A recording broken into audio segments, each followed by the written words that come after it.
Boys in the back.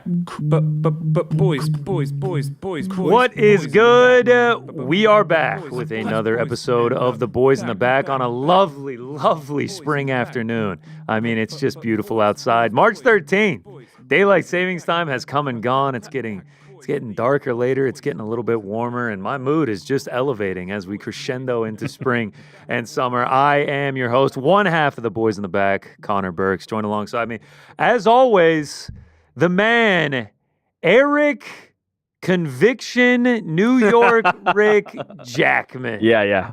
How we doing, brother? I got called out a little bit yesterday for speaking with too much conviction. I got to hide behind the curtain in that one because, I was like, oh yeah, striking affair. That one's going to Pereira. No one called me on my shit. I stand on business, and I'm willing to take the repercussions of that. But yes, it is a beautiful day in New York City, and I feel like the moment that you have talked about, where you just all of a sudden you're walking down the street that one day and you feel like it's there. We're coming. We are this close to it. I went for a walk yesterday before the Ariel Helwani show, and I was like, oh, we're almost there. It's like faintly, it's like whispering in my ear that one day where you just smell the spring, where you're like, you know what? It's too hot for the sweater. I'm going short sleeves. Once you change the clothes, that's a real sign. When you wear that hoodie, where it's like you're not even in your heavy coat anymore, you're in the hoodie, and you're like, you know what? This is too warm. I got to go with the short sleeves. That's how you know you're finally there, and we're almost there, brother. Yeah, we are almost there. And once again, we start a Boys in the Back with a bit of breaking news. Breaking news Thursday every day. It just feels like Dana's always there to do us a favor. You know, the boxing world, Turkey wants to give us a old pat on the back. We start Inoue will be taking on Ramon Cardenas in Las Vegas on Sunday, May 4th. He returns to the United States for the first time since 2021, which I feel like that's a pretty big deal, man. Like, he's getting respected, especially among hardcore boxing fans, as one of, if not the best boxers in the world, pound for pound great. And I think coming to the United States after fighting in Japan for all these years is big for him. Yeah, at a time when it is very difficult to be a top pound for pound fighter because there are so many that we consider like the cream of the crop in the elite class, to the point that like Canelo Alvarez is not number one on most lists. Like, when you've got a guy as good as Canelo and you're talking about Usyk and you're talking about Crawford and you're talking about Inoue, it is very crowded at the top of the pound-for-pound rankings. He is a staple of it. He is somebody who belongs there, and the performances show that.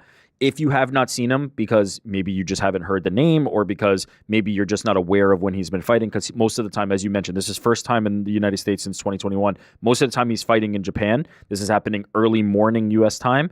If you are not familiar with Inoue, he is one to watch. Even though he is a lighter weight class, he is a powerful striker and somebody who like shows the levels of boxing. Not just does he fight early morning in the U.S., it's usually like a Tuesday morning or a Thursday morning. Yeah. It's like a random weekday morning. Yep. So it is tough to catch him. And you say, look at that bug right there. 29-0, fighting at the lower divisions, 26 knockouts. He's a monster. That's not just his nickname. He is actually a monster. He is a treat to watch. And that's shaping up to be a massive weekend in boxing. Right here in New York on that Friday, they're going to be fighting over at Times Square. Crazy.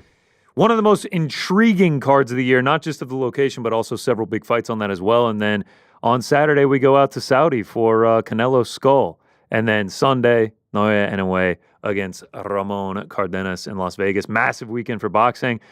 And if you don't like boxing, there's a little bit of MMA. What's growing to be one of the biggest fight nights in recent history, UFC Des Moines. They are showing out for Iowa. We get some breaking news this morning that Jeremy Stephens, BKFC victor just a few months ago in Philadelphia against Eddie Alvarez, stole the show in that one. He is going to be returning to the UFC, taking on another man returning to the UFC in Mason Jones, which is big news, man. Jeremy Stephens had an excellent performance in BKFC, and now he gets a redemption shot in the UFC. Yeah, this one is a little bit out of nowhere because, like, you know, typically when guys leave the UFC and BKFC ends up being one of the stops, they kind of just stay out of the UFC or stay at BKFC, right? We're looking at Ben Rothwell as potentially re-signing with BKFC. He's had a great run there. Mike Perry, notably, and then fighting elsewhere as well. You typically aren't coming back to the UFC on the heels of that. I couldn't imagine like a Mike Perry coming back to the UFC. Well, also just like Stephens had such a long, extensive UFC run, but when you've got Des Moines on the books and you've got a guy like Jeremy Stephens floating out there as a free agent, it's a real opportunity to capitalize on that. The hometown kid. Yeah, and I think what's interesting about it is something that Ariel Helwani tweeted, which is BKFC just put him in a main event and had him beating Eddie Alvarez, but then they don't have him locked up. So let's read the tweet here by Ariel. What a twist. Jeremy steals the show at BKFC in Philly, and then shockingly, at least to me, reveals that he's on the last fight of his deal. He revealed that on the Ariel Helwani show. Can't let that happen. Big mistake. UFC goes to Iowa. Stephens' home state. He's back. BKFC had something special with him, and now he's gone. Now, we don't know like the terms of the deal with Jeremy Stephens. This could be come show up for Iowa and then go do something else. And I imagine if you're Stephens, you still take that opportunity to fight at the top of a UFC card in Iowa. Maybe they've got him on a longer term deal. I don't know if it's the end of the road for like Jeremy Stephens BKFC. Like I could see him going back there pretty easily, right? Like on the end of this. But it is losing an opportunity where you had a guy who now had momentum that just beat Eddie Alvarez, and you could roll into some really massive fights. And he was calling for money, man. He was like, pay me my money, man. I am a star in this sport. And now I wonder if he's getting that in the UFC. I mean, we just showed a graphic. He had 2-7 with 1 no contest in his last 10 MMA fights, fighting a guy who's also returning after going to Cage Warriors for 4 fights. I wonder how big the payday is to return, or if he just wanted to fight in the UFC in his hometown. And I continue to harp on this, and I continue to talk about this, and this will segue into our next conversation. The UFC schedule is what dictates who fights now these days. It is all about maintaining the UFC schedule. They are in Des Moines. They need a main event. Call up Jeremy Stephens. Like, this is how this goes. They show up to a city. They take it over. They put on the best, like, local-ish style card that they can do, and then they move on to the next one. And so this makes a lot of sense from a UFC perspective. I think it makes sense for Jeremy Stephens, right? Why not take another crack at the big show? Now you're in a UFC main event. To be clear, this isn't the main event, is it not? Oh, sorry. What's the main event? The main event is, I got you right now, Davison Figueiredo versus that would make sense. That's a bigger fight. Okay. Davison Figueiredo, maybe co-main event, maybe highlight slot. He'll be on the main card. And you sell some tickets, yeah.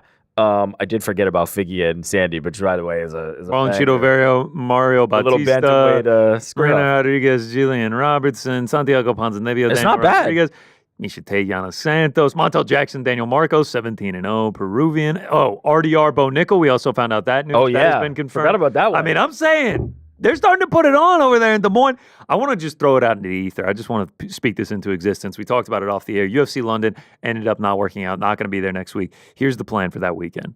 Friday night, just down the road, we go to the Times Square boxing card. We do that. Definitely got to enjoy it, lock in. It's going to be crazy. It's going to be sick.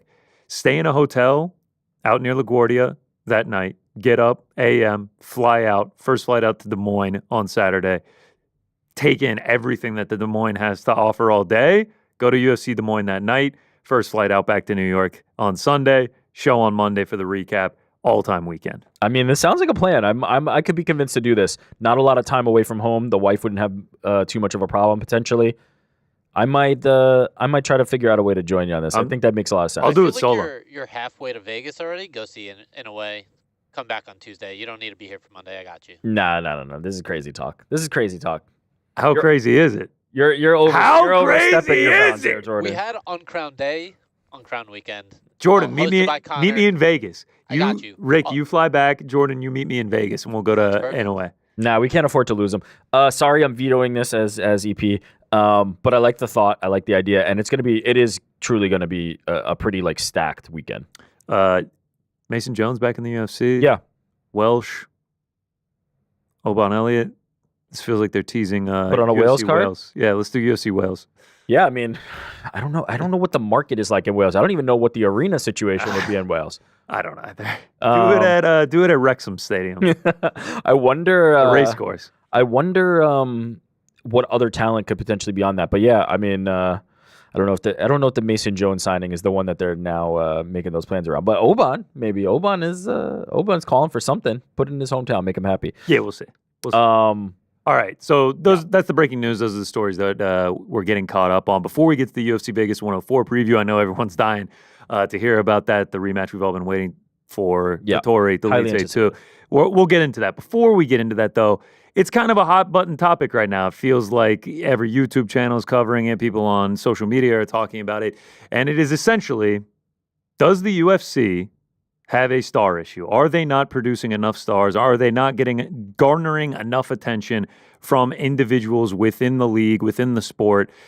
Do they have an issue? Is that fact or fiction? Yeah, and we've been talking about this for a long time. I've been beating this drum for quite a bit. Ariel has notably been talking about it a lot recently.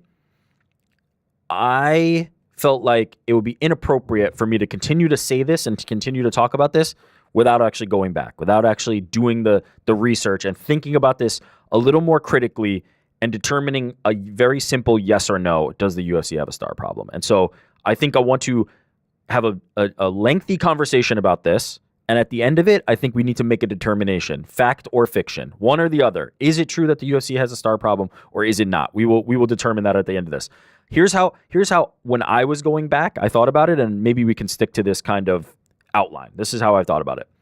You have to start in the past. We have to go back to this era that people seem to be referencing and thinking about and saying like, there were so many stars back then. I want to look at that. I want to analyze whether in that moment in time there were many stars and what the difference is. Sometimes to go forward, you got to go back. Exactly right. So we start in the past, then we get to where are we now? What's happened? What's happened in the time since? What happened since that time to now that would say there's a difference? Maybe there is no difference. Maybe ultimately we conclude it's the same. Maybe we conclude it's different. What's different?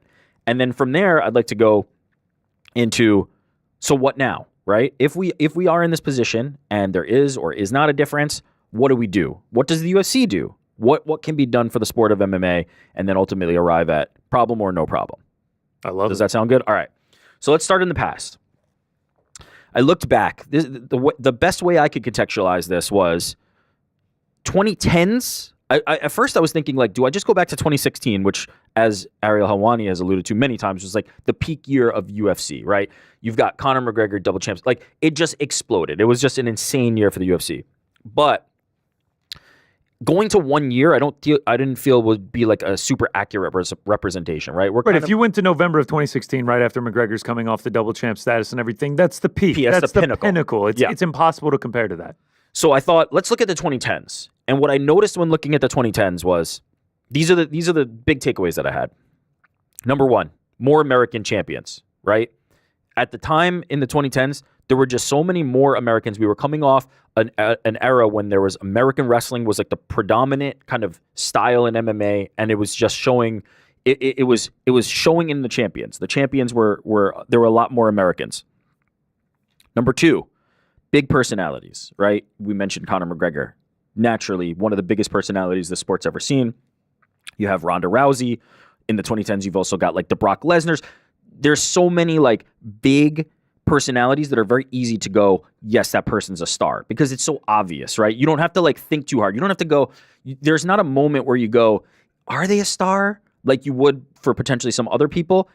Ronda Rousey, Conor McGregor, Brock, like, yes, star. Auto. Like not even a question. You can just look at them, take one look and know.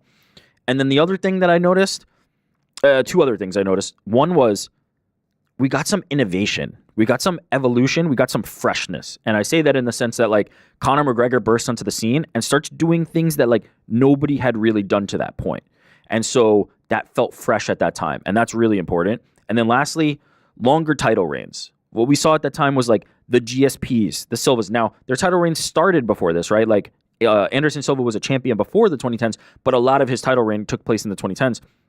GSP, Silva, Jones, Cruz, Demetrius, Aldo, Ronda Rousey, long title reigns, like people actually defending their title and going on long runs that we may not be seeing now. So those are the big things that stood out to me as like differentiators. Does that make sense? Did you think of something else when you were looking back? Well, I actually went back even further into the 2000s, and almost everything you were saying is true, especially the American champions part. Like you go and it's just like you had Matt Hughes, you had Chuck Liddell, you had Randy Couture, BJ Penn, Rich Franklin, you got Tito Ortiz, Frank Mir. Like these are all USA representing guys, which are going to relate to the USA fans. Yep. So yes, I am in agreement with that. That's another point that like these super long title runs, Anderson Silva's, Demetrius Johnson, while he may have not been respected in the era, like people are like, right now they're comparing, Pantoja to DJ, and it's just like, well, it's like 4 to 10 or whatever it was, how many consecutive title defenses he had in a row. It's these, being a long reigning champ is obviously going to build you into a star. 100%. And those title runs were predicated on that. Like the idea, those title defenses were so important to building that stardom. And we can get into that because we'll talk about like what makes a star, what is a star in this context. But that was something that existed then that I do not believe exists now. And I think there's specific reasons for that. So those were the things that stood out to me about what was different. Do we have anything else on that before we move on to like what has happened? What is the comparison? What has shifted? I guess just one thing about it is that it was almost like you're to your point about it being fresh. Like it was like breaking into these people's lives. It was this new thing, and you were getting two essentially unicorns in Conor McGregor and Ronda Rousey. Like this female fighter that was just killing everyone up until the Holly Holm fight, and she backed it up with the talk, and she had the look and everything about it. Like she was a unicorn. She broke into this massive star power role, and then she went on to the WWE afterward and became an even bigger star. Like she was a unicorn for the UFC. Especially in the female divisions. Conor McGregor, unicorn. I do not know how they will ever get anything like that again. He talked the talk, he walked the walk, and he backed it up in the fights with very exciting stylistic fights. He's winning by knockout almost every time he goes out. That's how he's winning the belts, the 13 seconds against Aldo. Like it all just made this perfect storm to become a mega star. Like it's impossible to compare the stars of today, Islam Makhachev, Ilia Topuria, even though they're always going to get the comparisons, especially Ilia Topuria, to a guy like Conor McGregor. Like he is the unicorn. He is the Michael Jordan. Like it's just like what he did for the sport and the star that he created from that is impossible to recreate. Yeah, it was like a Nexus event. It was like this is one moment in time that just created this supernova that I don't think you can replicate that kind of. It was the environment was primed for it, but nobody had been able to do it, and then he came through and kind of did it. And Ronda at the same time is that like you're looking at something that I don't think can be replicated. And with that, you have while all that's going on, you have John Jones going on this insane long run. You still got GSP in the mix at times. Like you've got huge kind of like names in that regard. I think we're on the same page in terms of Conor and Ronda kind of stand head and shoulders above the rest, right? Like they are and honestly, so specific. Conor, because of how successful he was, because of how popular he was, he brought Khabib up with him. Obviously, Khabib undefeated and everything like that. He's got like 40 million followers on Instagram. He's a superstar. He's a legend. He's not as big if he doesn't fight Conor McGregor. If he doesn't finish Conor McGregor, he is nowhere near as big as he is. 100%. Khabib owes a lot in terms of that to Conor McGregor. Okay, so then we've analyzed a little bit of what happened in the past. To me, I think the next step then is to go, okay, so what has happened in that time since? What shifted in that time since to create a potentially different environment? If you believe it is different, right? What has happened since then that has changed what existed then to now? These are some of the things that I laid out. I'm going to go a little slower on this because I think each is kind of maybe worth discussion. I think we have to acknowledge first off bat, and forgive me, everybody, for referring to notes, but I was thinking long and hard on this because I really want to nail this conversation. Cultural shift. There was a major cultural shift that I've been able to identify between now, what happened then and now, in terms of grabbing people's attention. When Conor McGregor, when Ronda Rousey, when all these things were happening, the internet was newer and people's social media habits were being developed, and it was still a lot easier to push through and penetrate and hit the mainstream than it is now when the space is so noisy, so crowded. Anything that anybody does has so much other things fighting for attention that when somebody gets a big knockout now, the world doesn't stop in the same way that it did when Conor McGregor was getting the knockout, right? When Conor McGregor became double champ, by the way, the first time somebody had done that, held two belts in the UFC simultaneously, it was an event that everybody in the world had to pay attention to. This guy was everywhere. And so now if somebody does that, it just doesn't hit the same. There's so much other stuff going on. And I'm not even talking like sports world. And I'm not even talking like in entertainment, just the world. Everybody was in their own phone doing their own thing. Everything is tailored for instantaneous gratification. It is so much harder to just capture attention. You're competing against every single form of entertainment out there. And there are so many more, which I feel like is so different than then. And on top of that, we're in a 24-hour news cycle. 24 hours. After 24 hours, everything you post is just dead on arrival. It might even be shorter at this point. Like it might be a 6 hour. It really is. It just everything moves so quickly at this point, and there's no time to marinate on it. And especially with this UFC schedule, with how many cards they do, and I know they've been doing this amount for many, many years, but it's just like next card's up, keep it on rolling. Okay, perfect segue. More events. Yes, they've been on this for a while. But at the start of 2010, and somebody checked me on this, I looked this up and I found this, but I did not verify event by event. At the start of 2010, there were in the range of like 24 events. So that's like a significant difference from what there is now. By 2014, we had already gotten up to like in the 40s. We're talking like 45, 46 events. Now we've continued that on, right? The UFC is not putting on more events than they did previously from a fight night, pay-per-view, what's the core of the schedule. But now we have Dana White's Contender Series and we have other like elements that have been added to that mix. But from a like bread and butter number of event schedule, since around mid 2010s, they've been on this same aggressive schedule. But at the front end of that 2010s, they were not. There were a lot less events. You are right. In 2010, they did 24 events. Yeah, and so you're looking at a real increase in UFC's business, in their profile, in their ability to do this. And as they're doing that, as they're scaling up the number of events, going, hey, we could be making more money doing this, they then get on the heels of that a Conor McGregor and a Ronda Rousey. I mean, it could not have worked out better. As you said, perfect storm. It was a perfect storm at the time. And so in that era, we go to these more events. And so that era that you're thinking of where it's like, GSP and Anderson Silva and all these guys that I remember fondly and they're megastars. Yeah, because you saw them like twice a year. Because you saw them so infrequently compared to what we see now in terms of how much UFC product is out there. You had time to like marinate and go, I missed Anderson Silva, and now I love to see him. Now it's just like, yeah, we got this event in the Apex, and then they got another event in the Apex, and then they're in Des Moines, and then they're on pay-per-view. It just keeps rolling, and you don't have time to like sit back and actually marinate on any of this stuff. Yeah, I couldn't be with you more. I mean, we are coming off of Alex Pereira's loss, and now we're straight into the Apex for a Marvin Vettori versus Roman Dolidze fight night. And then the week after that, we've got London. The week after that, we've got Mexico. And then we'll be right at UFC 314 at that point. And so we talked about the longer title reigns, right? We talked about like the Demetrius, like the record for it, the John Joneses, the GSPs, the Silvas. The long title reigns are how the stars are made. That is what, like, I think at some point we're going to have a real conversation about what quote unquote star is, because I don't think everybody's operating on the same terms. It's a bit like an MVP award. Some people go best player. People go who's the best player on a good team. Some people go who's the most valuable to their team, even if they're on the bad team, right? If they take their team from 0 wins to 30 wins, they might be better than somebody who takes their team from 50 wins to 60 wins. You're only a 10-win difference. So there's all these like different metrics that people have for MVP. I think star is in a similar category where it's like, not everybody's defining it the exact same way, but I do think there's a general sense of like what people identify as a star. But I think one of the most critical ingredients to building that star is these title defenses. It's reps. It's seeing this person. And not only just seeing this person, but seeing learning. Them winning. Seeing them winning too. Win and learn about them or losing. Think of Conor McGregor. Conor McGregor comes in, takes a big opportunity, saves a card, loses to Nate Diaz. Rematch, bigger. Next fight, bigger, just continues to scale it up. It's about getting in front of people and performing and us learning about them. It's not just this like, okay, they go fight, they had a title defense, now we move on to the next thing. You don't have time to like think about this. You don't have time to like invest in their story. Everything is moving so fast, and these title defenses are those opportunities that you get to check back in with these people and think about them and really focus on them and learn about their story. And so like for the first X number of years of Anderson Silva's career, the dude didn't really speak English, didn't really try, was doing a whole like I don't speak English thing. Chael Sonnen called him out on that in their famous like lead up to the fight.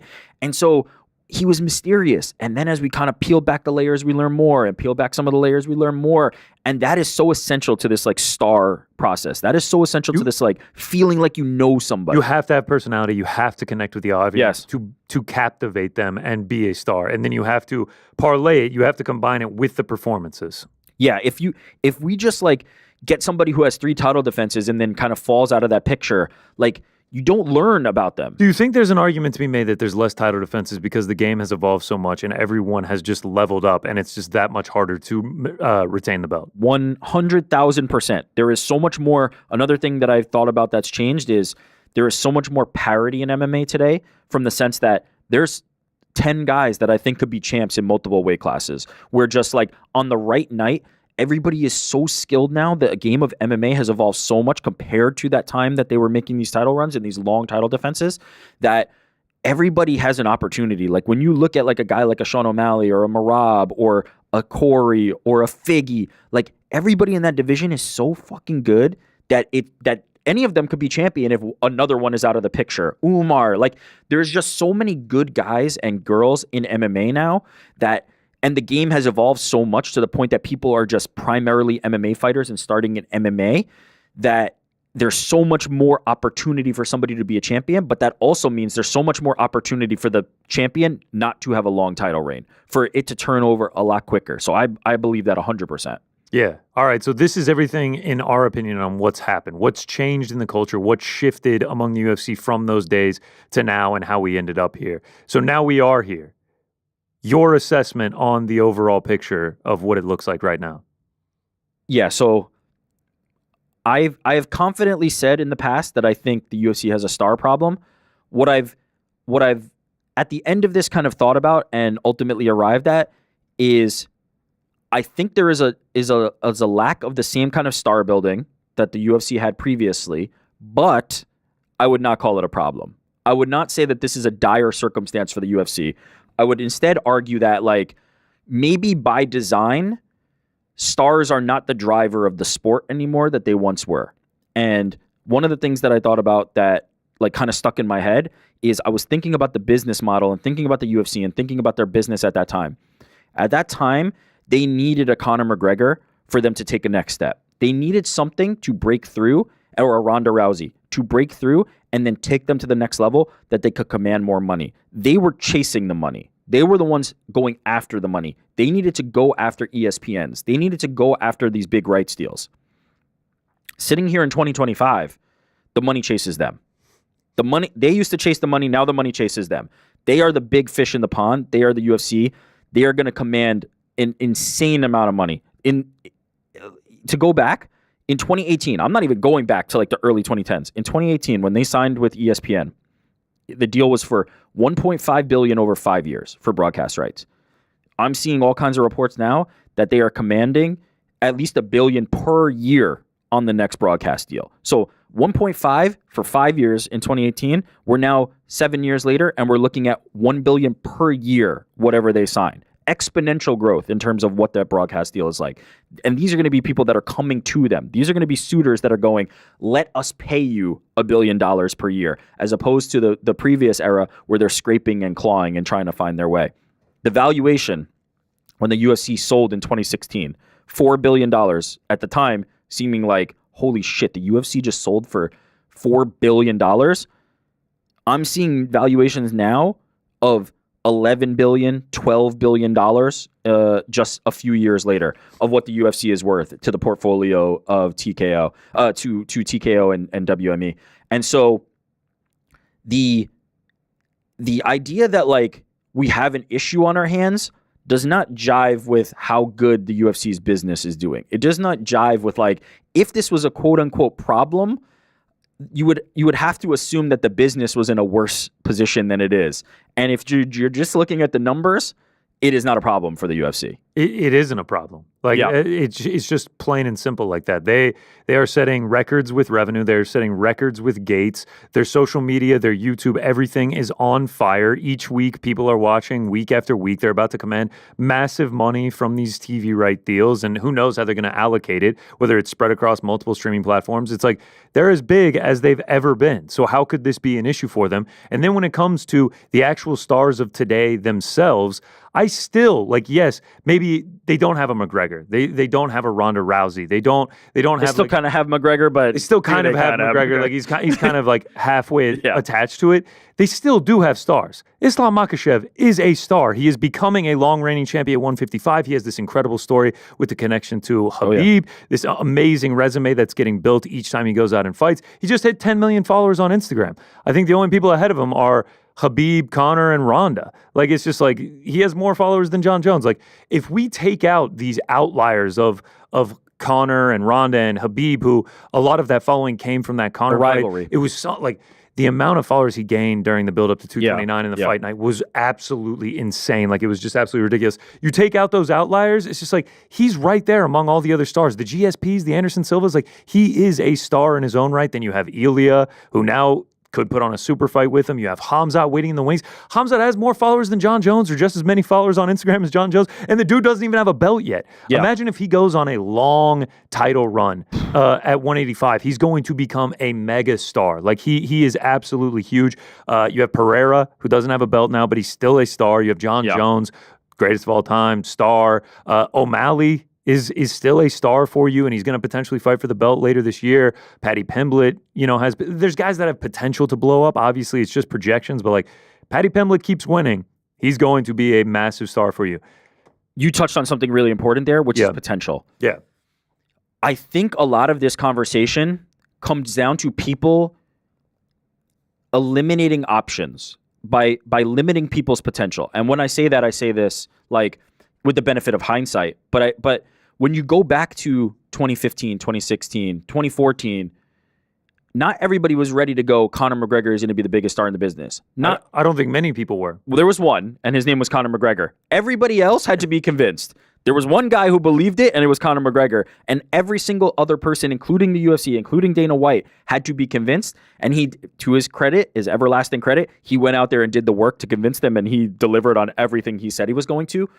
But he was not, like, it wasn't this situation where we're like, that guy's a blue chip wrestling prospect. He wasn't even an undefeated fighter by the time he got to the UFC. We're not like, we have the benefit of hindsight here, but we are not accepting the possibility that the stars of tomorrow are not people that we think are stars right now, or are not even people that we're thinking are going to be like these champions right now. It could be a Paddy Pimblett. Paddy Pimblett could end up being 10 times better than we think he's going to be, going on a historic run and being the best lightweight we've ever seen. Would I predict that sitting here right now? No. But am I eliminating that possibility before it could come to fruition? Probably, right? And so I think this conversation, a lot of it is around potential and thinking like, nobody's going to do it. But we also thought Ilia Toporia's ride was going to end with Volk, and all of a sudden it's not. All of a sudden he's one of the biggest stars you have. They keep getting proven wrong, and we're thinking about these things as if they can't be done, and they can. And we've seen it done. Alex Pereira is a great example.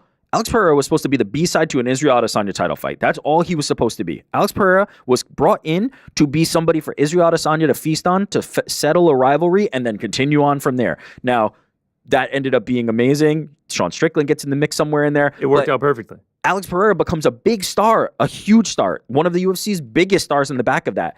And I would argue, now that I've kind of really digested this and thought about this more, it is very hard to identify these stars early. It used to be easier. I think there was an easier path. Now, as I said, everybody's so good. Everybody also runs the same playbook. Everybody runs the Conor McGregor playbook at this point. It's get into the UFC, you got 2 fights, you're already calling for the champion, you're calling for another belt. Everybody's running this exact same playbook. It doesn't feel fresh anymore. It felt fresh when Conor was doing it. It felt like, oh my God, I've never seen anything like this. Now everybody does it. But there are people who will ultimately do that. Think about another great example. One of the biggest stars you have right now, Charles Oliveira. Lost all these fights out of nowhere, and he's one of your biggest stars. He is beloved by the fans. He has a massive following. He is huge now. So I've kind of arrived at this idea that like maybe what we defined as a star from the past is no longer what a star means anymore. And that is ultimately what I'm more coming to terms with. I don't think the vehicle for stardom is the same, nor do I think the UFC particularly like encourages it. I don't think in the way that they got behind a Conor or a Ronda and feeling like they had an opportunity to capitalize on them to take them to a next step. As I said, they're already the next step. They are there. They don't need anybody to propel them forward. They just need to keep the momentum going. They just need to keep the train running. And if those stars come with them, if these new faces build up with them, take advantage of it, do what you can. But that speed that they've developed, they're a runaway train right now, and there's no way to stop it. It is just continuing to go. And if you spend that time like investing in building an individual star, or spend too much time, maybe you're losing sight of, if you just keep building the tracks in front of this train, it will keep going. It will keep going, and you will keep getting that money thrown at you. So I wonder what the UFC's motivation is to do it, but I don't know if they need to build a quote-unquote star in the same way they did back then. Also, at this point in the game, how much can they do other than giving them the platform, giving them the fight opportunities, and then letting them go from there, giving them the freedom to do whatever they want on social media, on their YouTube channel, when they get to press conferences, and then performing. Like, the performances are the key to all of this. You need to put on exciting performances, pair that with your personality, and you will inevitably become a star if you become a champion in this sport. You're 100% right. It's harder now, I think, because, as we said, the schedule is so aggressive. They've got so many other business opportunities. There's so much to focus on. Like, do they need to do more, like, custom promos? Like, is that what it is? Do they need to do... I wonder, and as I said, I'm not sure how motivated they would even be to actually do that. I don't think it's that. I think it's more the shift of the system, in the sense that they needed Conor McGregor to succeed. They needed Ronda Rousey to succeed. Their chips were in that basket, because if that doesn't succeed, they're in a worse position. But currently, if Alex Pereira loses, it's not doom and gloom. Alex Pereira just lost. Their business will go on. They've got some great fights coming up. Alex Pereira may come back, may be a star, but the stakes for failure are so much lower than they were back then. The stakes for success were so much higher, and the stakes for failure were so much lower. If Conor McGregor flames out and never becomes it, that hurts them. But if they have somebody that they've kind of been pushing now, and if they don't pan out, they got one more behind that, and they've got one more behind that, and then they got one more behind that. And in the meantime, they're still selling out a 20,000 seat arena. They're having their record gate, because that brand means so much more now. The stakes are so much lower in terms of that quote unquote star building, that they don't need to prioritize it. They don't need to focus on it. Instead, the stars develop, the stars rise, and it's based on those performances. We're gassing them up, talking about how great everything is, it's not a problem, everything like that. Where I do think they have a problem is the women's divisions. To me, it just feels like that is where you can really point to and be like, the star power is lacking. Sure, you have Valentina Shevchenko. She is in the latter stages of her career, but you've lost the Amanda Nunes. You've lost the Ronda Rousey. You've lost the Chris Seisborg. You've lost Joanna. Rose is at the later stage of her career. Like, Zhang is growing, but like, I would not call her a star. There's potential for Kayla Harrison. Juliana Pena is holding the belt right now. It feels like they are lacking what I would call a star in the women's divisions. I agree with that. Almost all of it. The one place I'd push back, Sure. And one thing we didn't talk about that I want to go back to is, we talked about all those American champions.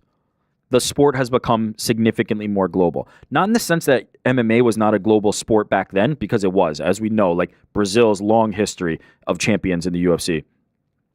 But there are so many more people getting into MMA around the world, and then coming into the UFC and then becoming champions. Look at the landscape of the champions right now. Like, barely any Americans, if any. Who's an American champion right now? Is there one? John Jones. And he's Juliana Pena. Well, I guess Venezuela, if I'll count her as an American champion, but John Jones, Bilal, who also has an interim.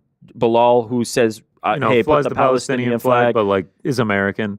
Yeah, that's it. I'm pretty sure that's it. Yeah, And so, this is why I mentioned this now. Zhang, right? Zhang may not be a star based on the Instagram followers or whatever metrics we're kind of measuring. As I said, like, this gets murky in terms of what we're quoting a star. But in China, she's huge. She is a massive star. She is huge. And if you are the UFC and you are TKO and you are Endeavor and you are thinking about how to do business, having somebody who's massive in China is pretty damn good for you, especially somebody who you can say is our champion and somebody we can put out in front. And so the metrics for success is like, if you're like, yeah, we're trying to build Zhang into a huge prospect in the U.S. or a huge marketable star in the U.S., it's probably not going to happen for you. But to have that in your pocket when you're trying to expand potentially into Asia and thinking about what things and business you can do in China, that is a massive thing for you. And so, yeah, I suppose that's true. I mean, we just saw with Kaya Sakura in the 125 title fight against Pantoja. It was like, yeah, he's not a household name over here, but if he wins and goes back to Japan with the belt, he's already a star there. He will become a superstar and captivate that audience. The business opportunities exist way beyond this U.S. market and exist way beyond like American champions. I think American champions are definitely important, and it's one of the reasons I think like a sport like kickboxing never really like took off in the United States. You need like top level Americans, and you've got guys like John Jones, and you even have like the Dustin Poiriers and the Justin Gaethje, who I would consider some of the UFC's bigger stars, even though they are not champions. you need guys like that to be successful, and girls as well. You got like a Kayla Harrison and Juliana Pena. Like you need those Americans, because I think the U.S. market still drives a lot of the media attention and still drives a lot of that business. But the fact that it's a global sport and the fact that they have all these international stars is something to be proud of and something to highlight. You look at the NBA right now, the best stars in the NBA are not American players. Now, LeBron James is kind of like an exception, doing it at 75 years old. LeBron, Tatum.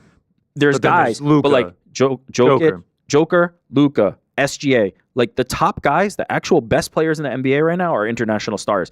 We will continue to see this across sports. This is not just like a UFC, MMA conversation. And so I think we have to think about what a star is.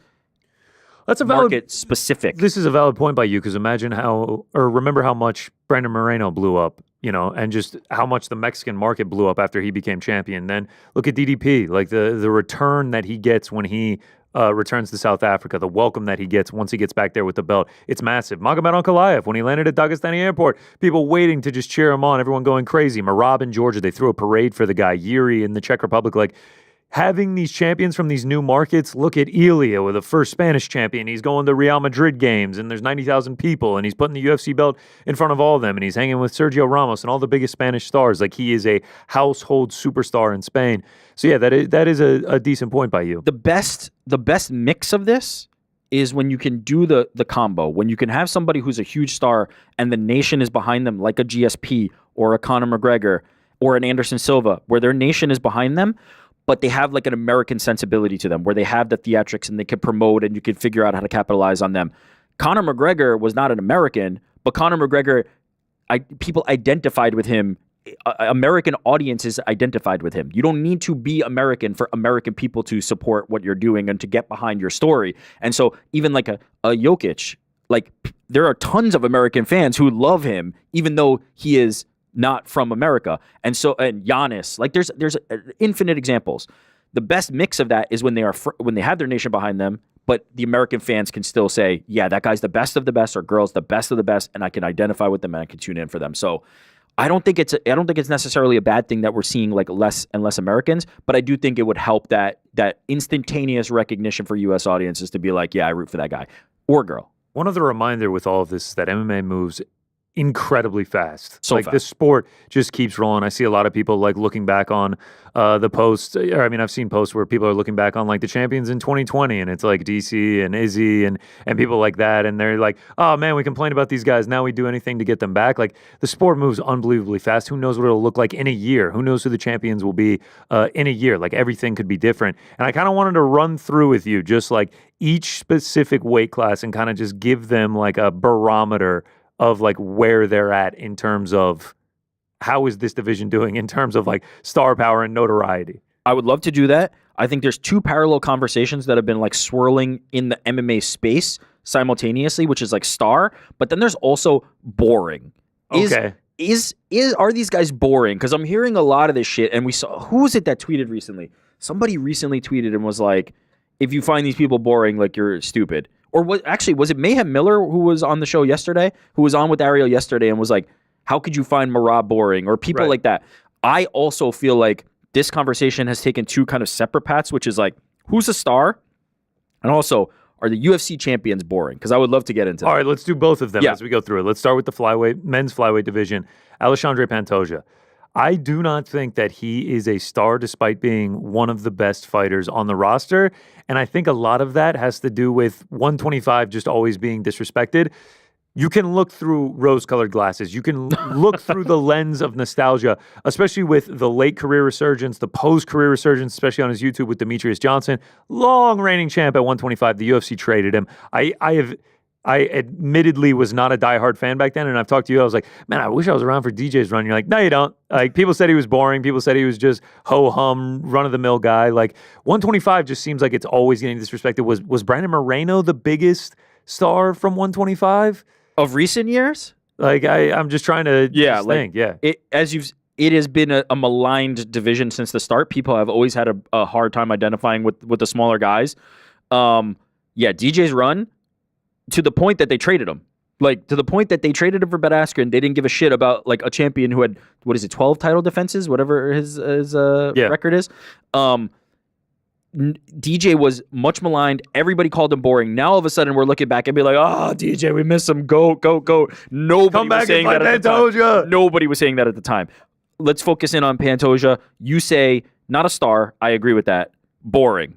Fuck no. No. One of the most exciting guys on the roster, and the people that he's fighting are also that. Brandon Royval, not boring at all. Brandon Moreno, not boring at all. Kai Kara France, not boring at all. Amir Albazi, not boring at all. Tatsuro Taira, exciting. Like, Manel Kopp, exciting. Steve Erceg, exciting. Alex Perez, exciting. Like, the whole top half of the flyweight division is exciting. I'm going to make notes on this as we go. So 125, no, not boring. Not star. Doesn't have a star. Not fucking, like, 0% boring. No, fuck you if you think Pantoja's boring. Everyone always says, and a guy who talked to me on Monday morning about these fights in the office was like, "Yep, I showed my girlfriend the fight on Saturday, which obviously was not that entertaining of a fight." He was like, "This is the one you want to sit down." Obviously, it's been like the long-standing meme of like, you invite your friends over to watch, and it's like the most boring fight of all time. She's like, "Oh, I'll never watch it again."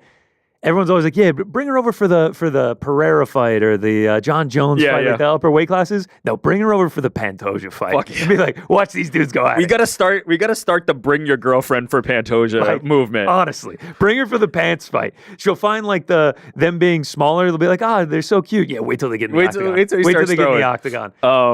Pantoja definitively like an excitement machine. Okay, 35. Let me start on this one, please. Not a star, but I think there's potential for Merab. Really, I do. Getting there? And part of that is predicated on what we talked about earlier. I think this man's going to rack up some title defenses. I think this man is going to reign long for a bit. may he reign is how you become a star. He's trying to add in the personality. He is desperately trying to add in the personality. I hope he takes some time off to get healthy, to kind of like recuperate. It felt like he had some frustration with the UFC having to fight Umar that quickly. Hope he takes some time, gets rested, gets ready to go, and they do the O'Malley rematch. And I think like one easy way to go star is like, can they headline a pay-per-view and just feel like, okay, I got it. With Merab, I think you need like a Sean O'Malley opposite him still to be like, yeah, we're going to sell on pay-per-view with Merab. So not a star, but I think there is star potential for Merab. And he could be one of those guys that I'm talking about where it's like, we didn't think he was going to be the guy, and then he's the guy. I also think the star potential is like equal with, is he boring? I think as he was making his run up, he went on this long win streak. He basically had to beg for the title shot. He was just takedown. Yeah. I think as he's become a champion, he's worked more into his own right. He started taunting during the fights. He's like, okay, I'm dominating everyone. I might as well throw some personality in that way and start doing oh, miss me, bro, kissing Sean O'Malley on the head, taunting Umar Nurmagomedov as he dominates these guys' decision. It's becoming exciting. His fights are always intriguing. You want to see what happens. It's not the guy who's going to flatline people. He's almost always going to go to a decision. I would not say boring, but I would say he is getting out of the boring category. I think people are starting to appreciate his game much more. I think that's totally fair. I find him more exciting than most. I've always kind of liked Merab style, mostly because as an academic exercise, I'm extremely fascinated by Merab style. Because when we were talking about the Umar fight, he does not need to be successful to win fights, to dominate fights, which is so crazy to me. Just like he does not need to score takedowns. He just has to try a takedown and he will be winning the fight. He just has to try to strike and he will be winning the fight. He's unlike anybody I've ever seen. And so I'm fascinated by him. Maybe that helps me get a little more excited than the average fan. I could understand how they might go, it's not for me. But as you've said in the recent performances, what more can you ask for? The dude's putting on a show. So I'm going to say no. I think he's breaking through. Not boring. I think he's breaking through. Not boring. And shout out to Jason Mayhem Miller who supports that opinion because I agree with him. Featherweight Ilya? Yeah, I mean, come on. There's no discussion there. I'm going to say star. Not boring. Not boring. And then even now that he's vacated at featherweight, Volk, Diego Lopez. Here's the thing,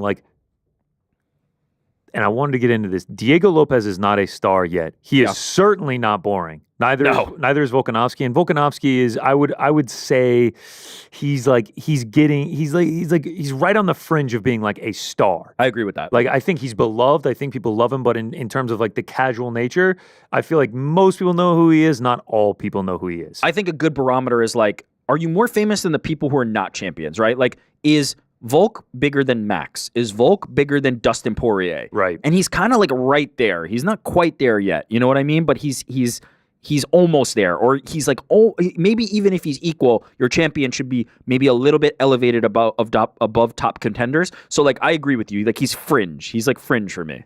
Diego Lopez has this opportunity to boom, like to blow up. He is headlining for a title on so far the biggest UFC card of the year in Miami. It is absolutely stacked. This is one that is going to get wide publicity. Everyone is going to be watching it, and he is headlining it for a belt.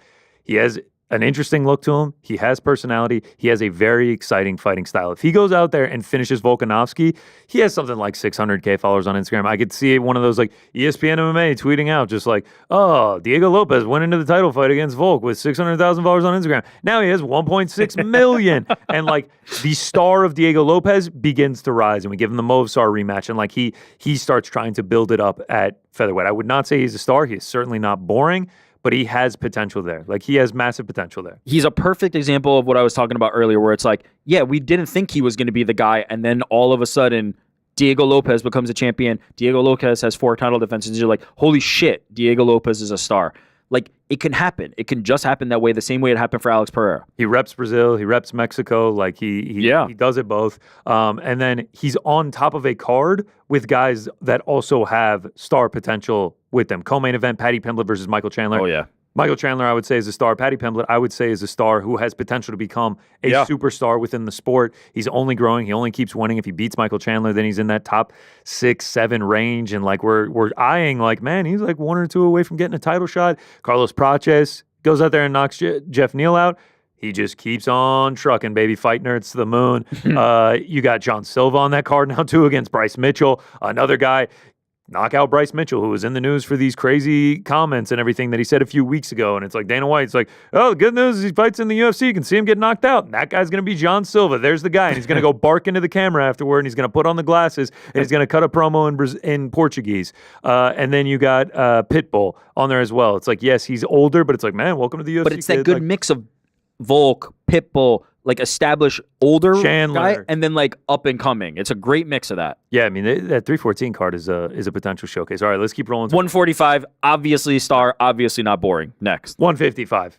This is the one you just don't even have to talk about. Not boring, obvious star. Maybe your biggest star in the sport besides Conor McGregor, but I'm not even counting him in this discussion right now because we just don't know if he's going to fight. Islam Makhachev, your champion. He is now racking up the title defenses. He is starting to set records, whether it be the longest win streak in UFC history, whether it be most title defenses in a row at 155. Like, he's getting into those numbers where he could potentially start breaking records and like really become an all-time great, an all-time superstar in this sport. And then beyond that, come on. You got Charles. You got Dustin. Now you got Max. Now you got Justin.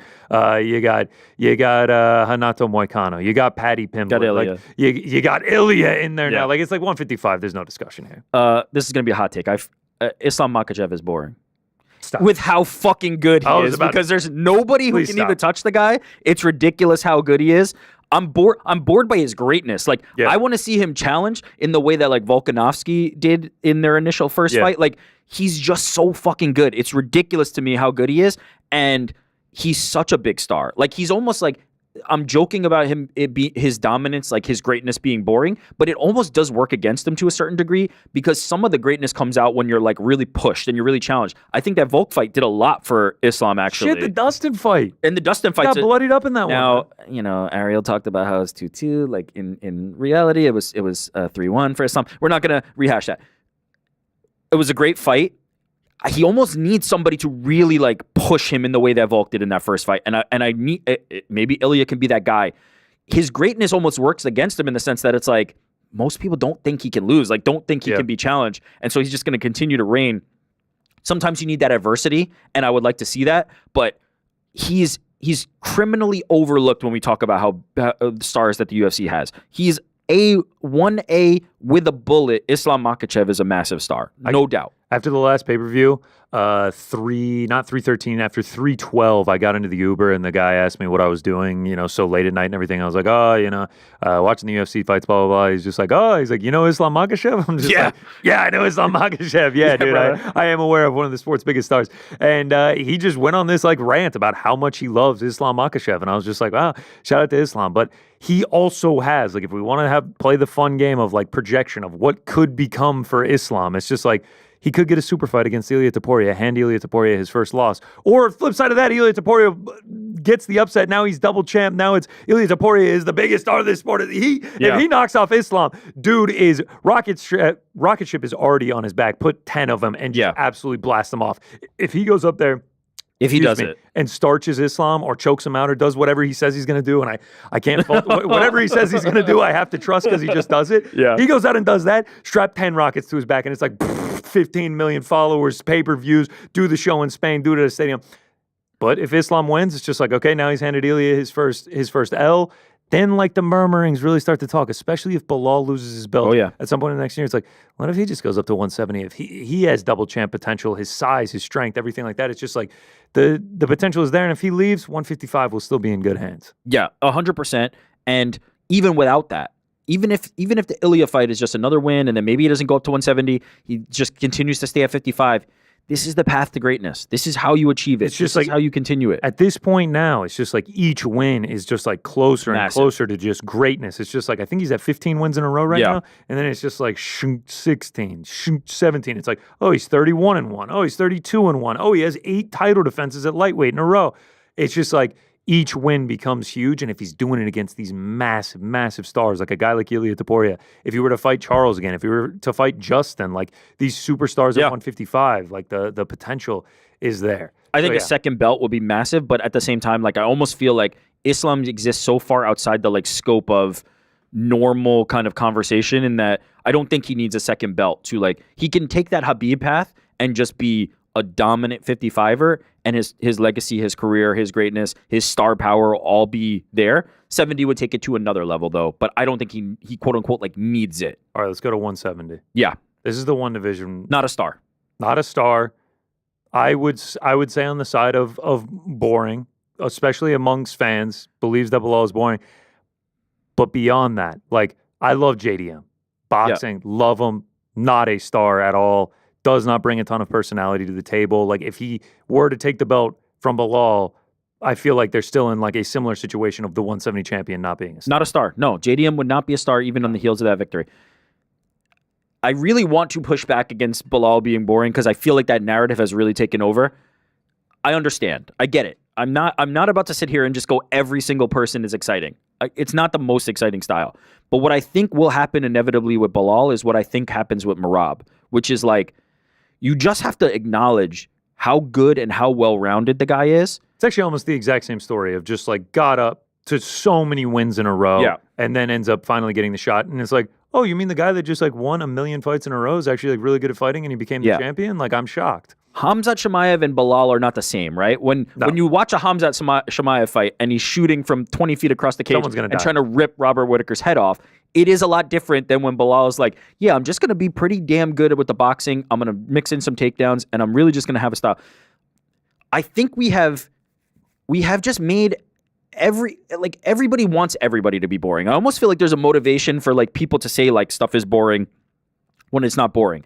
At the same time, I'm not going to sit here and be like, yeah, the fight that I'm like, yo, call my friends over is Bilal Muhammad's fight, but I don't find him boring. I'm just going to sit on that fence. I'm going to sit on that line where it's like, I don't find Bilal Muhammad boring. I just don't, period. Like, I will watch a Bilal Muhammad fight happily. I think he's super well-rounded. I think he's super skilled.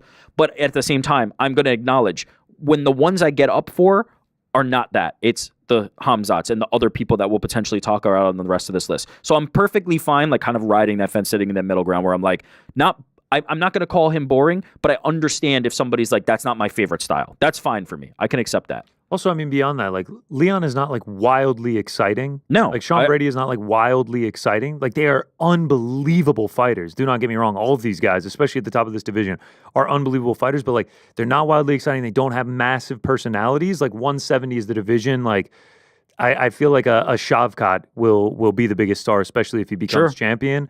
A Carlos Ian Machado could. Ian Machado definitely could be. I mean, think he gets on the mic. He makes sure that he shows his personality. He tries to connect to the audience. That is it. We A Joaquin Buckley too. can't just that's a great one. We can't just measure the performance alone in a vacuum because, as you said, when Ian gets on the mic, it does something different. It creates something different, and so you can sell the fight without being a particular. I'll give you a perfect example. This is a perfect example. Is Sean Strickland an exciting fighter? Oh, this is a great example. No.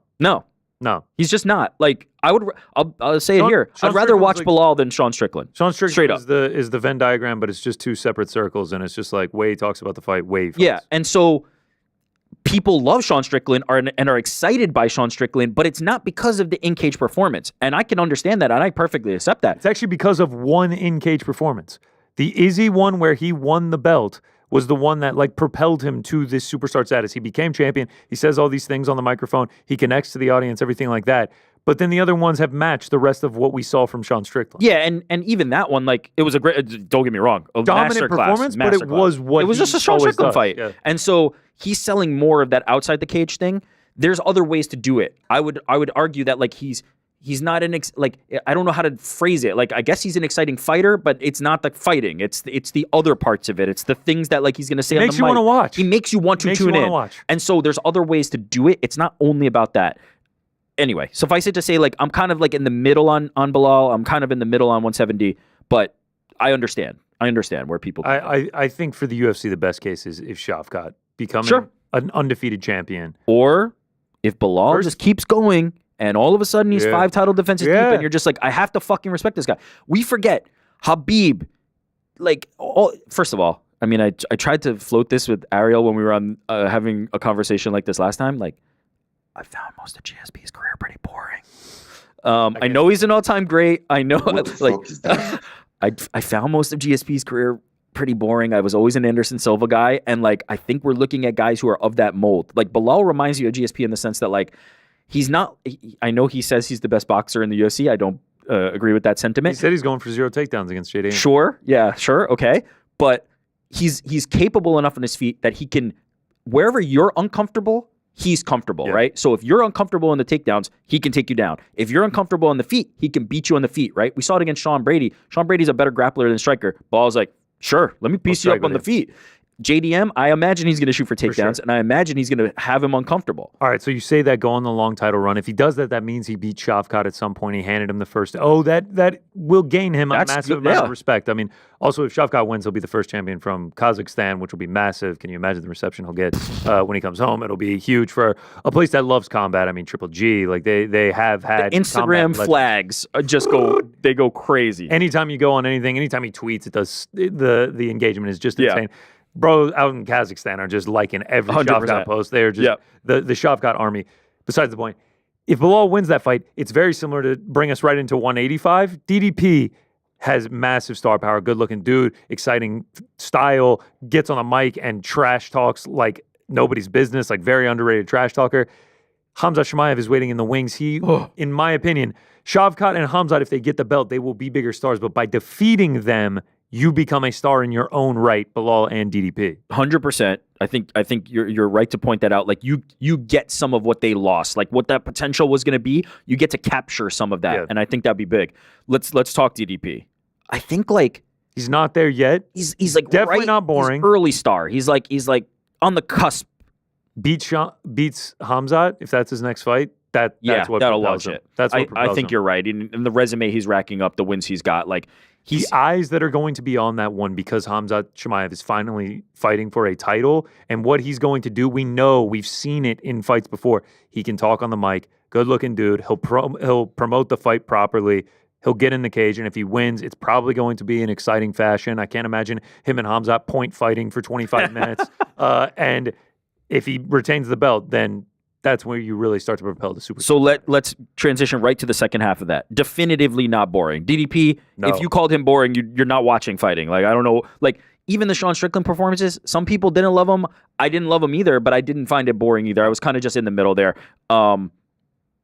DDP is a savage. Like, definitively not boring. But, like, I think we're both aligned in terms of I would say Khamzat is the biggest star in that division. Do you disagree? I think Khamzat is top 5 biggest star in the sport. Yeah, so I think Khamzat's more the star than the champion in that division. But if he beats him, that balance starts to shift. And also, I think regardless, let's say maybe it's not his next fight, I still think DDP is gaining so much momentum right now. If Khamzat gets the belt, it's like you said with Ilya, the roof comes off. Limit. If he goes out there and finishes someone for the belt, and he's at that point 15-0 belt, still talking looking unstoppable, looking unstoppable. If he goes out there and melts DDP in the first round, like it's just like tie your wagon to this guy because he is your next superstar, and with his size, man, there's potential down the road. 5, move up. Yeah. Like there is potential there. And then like beyond that, like you still got the Whitakers, you still got the Izzies hanging around, Nasruddin coming along. UFC stars, I would say. Yeah. Nasruddin would, if Manon Fiorot loses, Nasruddin would be, the potential first undisputed champion. I was thinking more, the Whitaker and Israel guys. Like you go to New Zealand, you go to Australia. These are the guys at the top of the card. They're selling the arenas. Go to France. I guess. Yeah, I don't know. I don't know enough about He's the not French a star. market. He's not a star. Kyle Bahalia. I would say Cyril Gane's still probably the top French star, right? No doubt. Like Olympic torch, not even movies. Close. He's still the guy. All right, let's go to 205. 205. Magman Ankalaev, is he boring? Yes. Yeah, I'll say yes as well. But it feels like he's trying to open up the personality a little bit now that he's got the belt. Big Onk, Muhammad Big Onk Ankalaev. I have to be fair. If I'm going to launch a defense of Bilal Muhammad and say no, but he's so well rounded. He's a great fighter, but I have to apply the same to Ankalaev. I don't fall asleep during an Ankalaev fight, but he's not showing me anything that's getting me super excited. You don't bring the girlfriend over for the Big Onk. It's not the Onk fight, and so. And even less so. Let's be real. Even in this win against Alex Pereira, it was not thrilling. There was not a lot of volume thrown.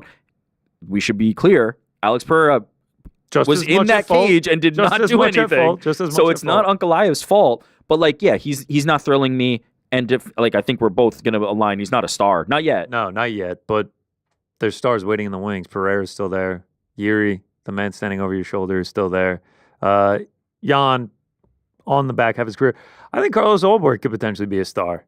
Representing that region of the world, he's got the look. He's sure got the style. Got the look. He's got the fighting style.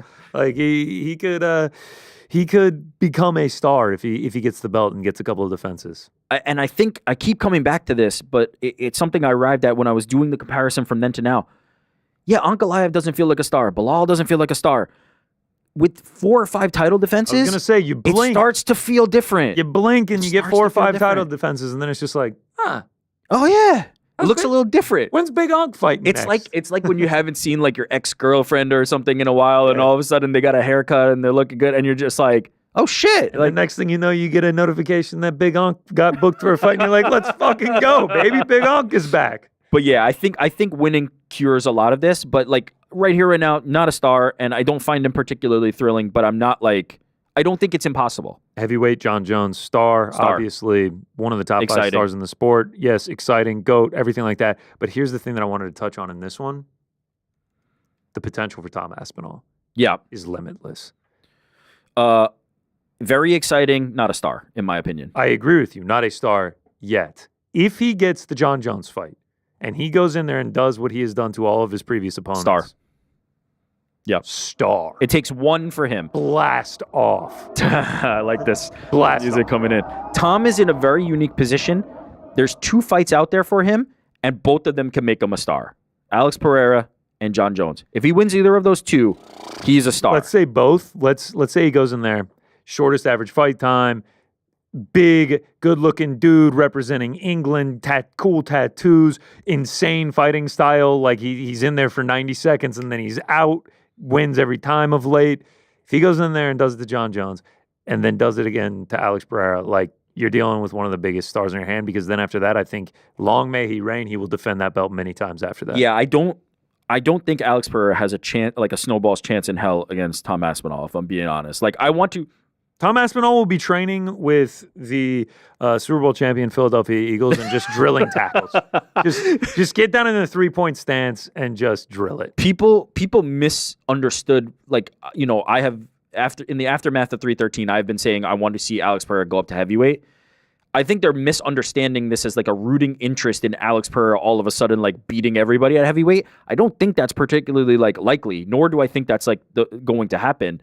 I think that the things he can gain at light heavyweight are not as shiny and not as worth the risk as they are at heavyweight. To take the risk to go in there, and if you knock out a Tom Aspinall or if you knock out a John Jones, much like we're talking about, now your star potential is through the roof. And I think Alex Pereira would be better served to take that opportunity. But do not mistake it. If Tom Aspinall and Alex Pereira get into a cage, I think Tom Aspinall beats him in less than a minute. I think he takes him down and chokes him out pretty quickly because I'm that high on Tom Aspinall. It has made me question whether I think for the first time ever that I'm going to pick somebody against John Jones. Wow. Other than I said prime Francis Ngannou versus John Jones, I was ready to pick Francis. It ultimately never happened. Tom would be somebody who would make me question whether I'm finally ready to pick against John Jones again. I think that highly of Tom. Here's the concern, and you've said this many times about the heavyweight division, is the depth there. There's nothing else. Say Tom beats John. John says, all right, that's it for Yeah. me. I'm out. Peace, y'all. Thanks for everything. Then you have Tom, maybe Pereira if he moves up. You have Cyril Gane, who's coming off the questionable win against Volkov. I felt like it was a robbery. Then you have Volkov, Pavlovich, Blades, Jelton Almeida, Marcin Tybura. Yeah, it's not good. Spivak. Like you get down to like 6, 7, 8, and it's rough. Tom needs these fights desperately. Tom needs an Alex Pereira and a John Jones desperately. Or Tom beats John, Tom beats Alex, and then he goes on this long run against much lesser opponents. But it's just Tom's fighting I have to watch. Yeah, we're in a very bad era of heavyweight MMA. It is very bad. All right, let's run through the women's quickly. Yeah. And then, we got to get to UFC Vegas 104. Victoria. Yeah. Come on. Women's strawweight, Zhang Wei Li.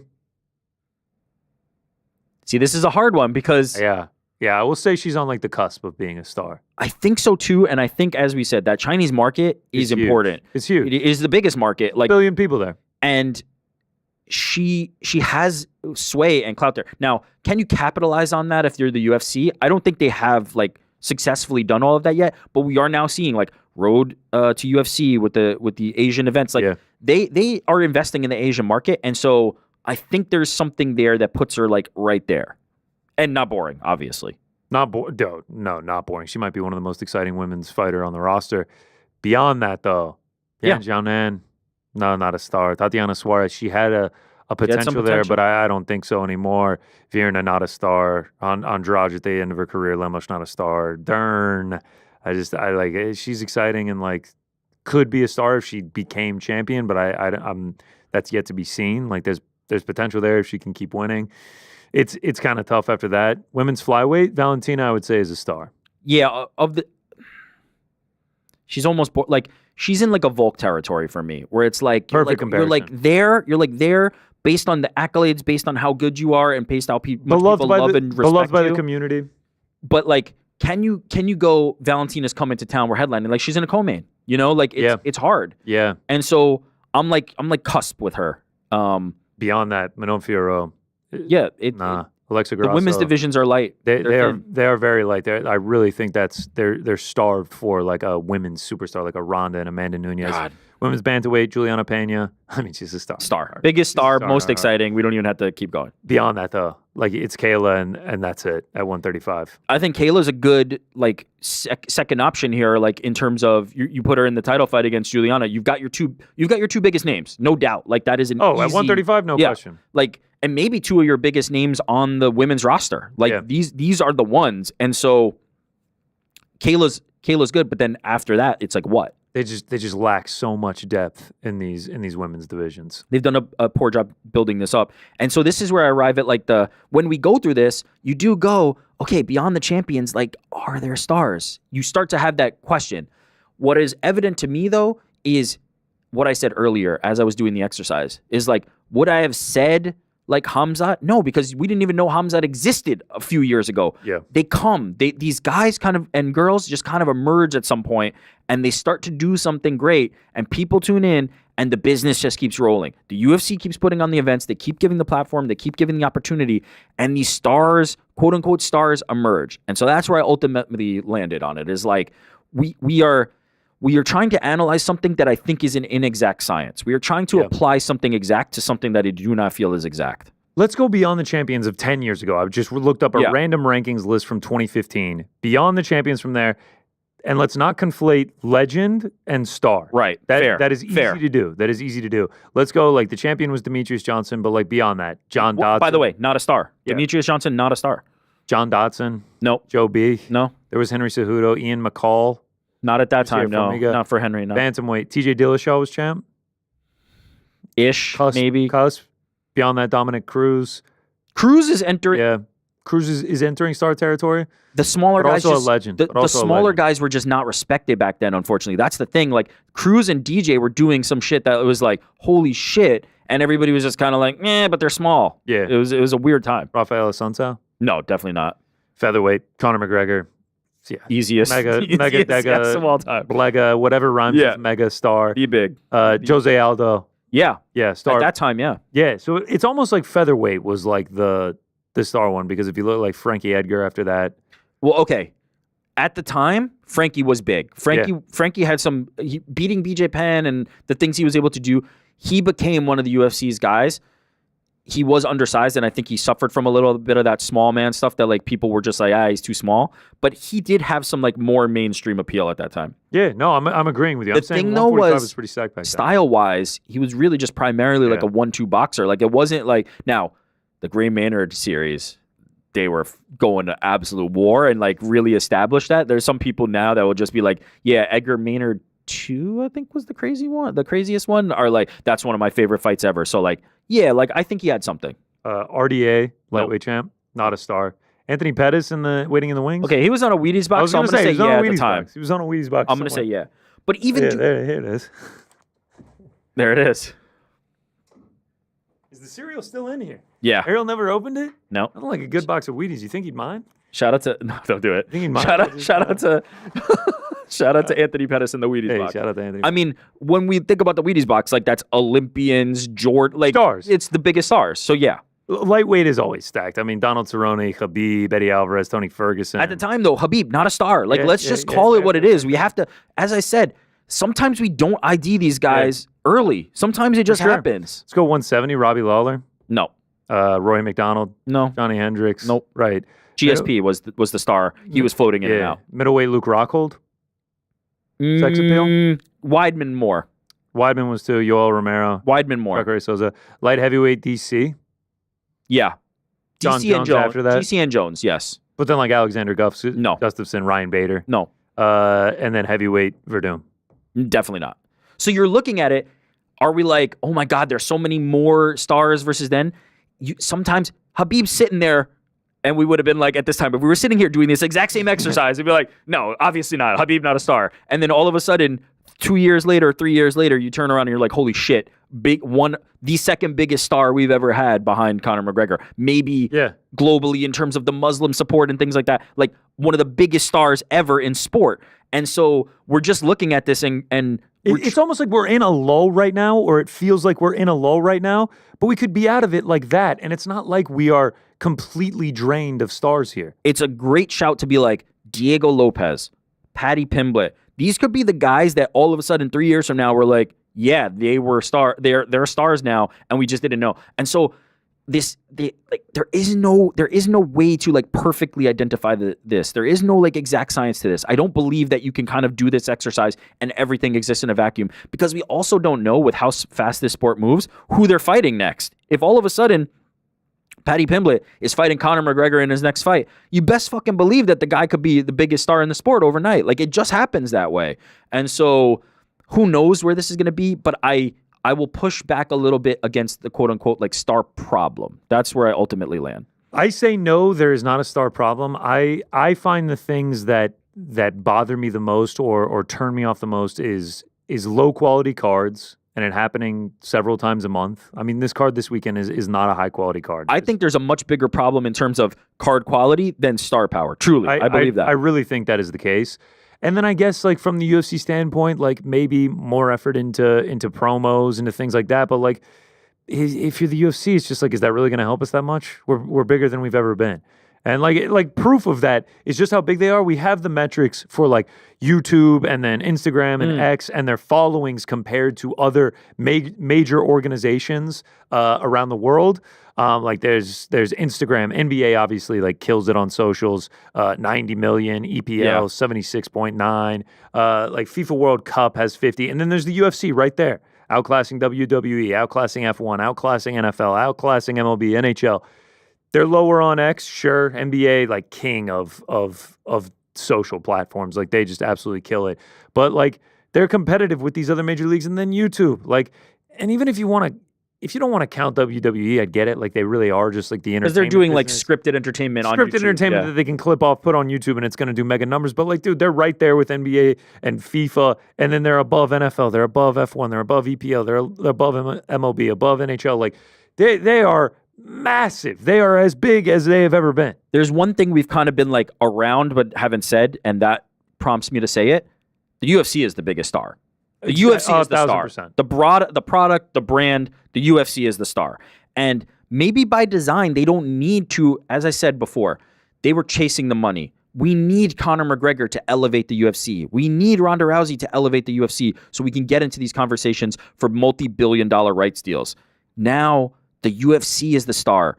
They are coming to give them money for rights deals. They don't care if Alex Pereira or Magomed Ankalaev is champion. They're not worried about the UFC's current slate of champions because they know over the course of those deals, there's going to be new champions. There's going to be new stars. They know that will refresh. And the UFC has been very good about just making that happen.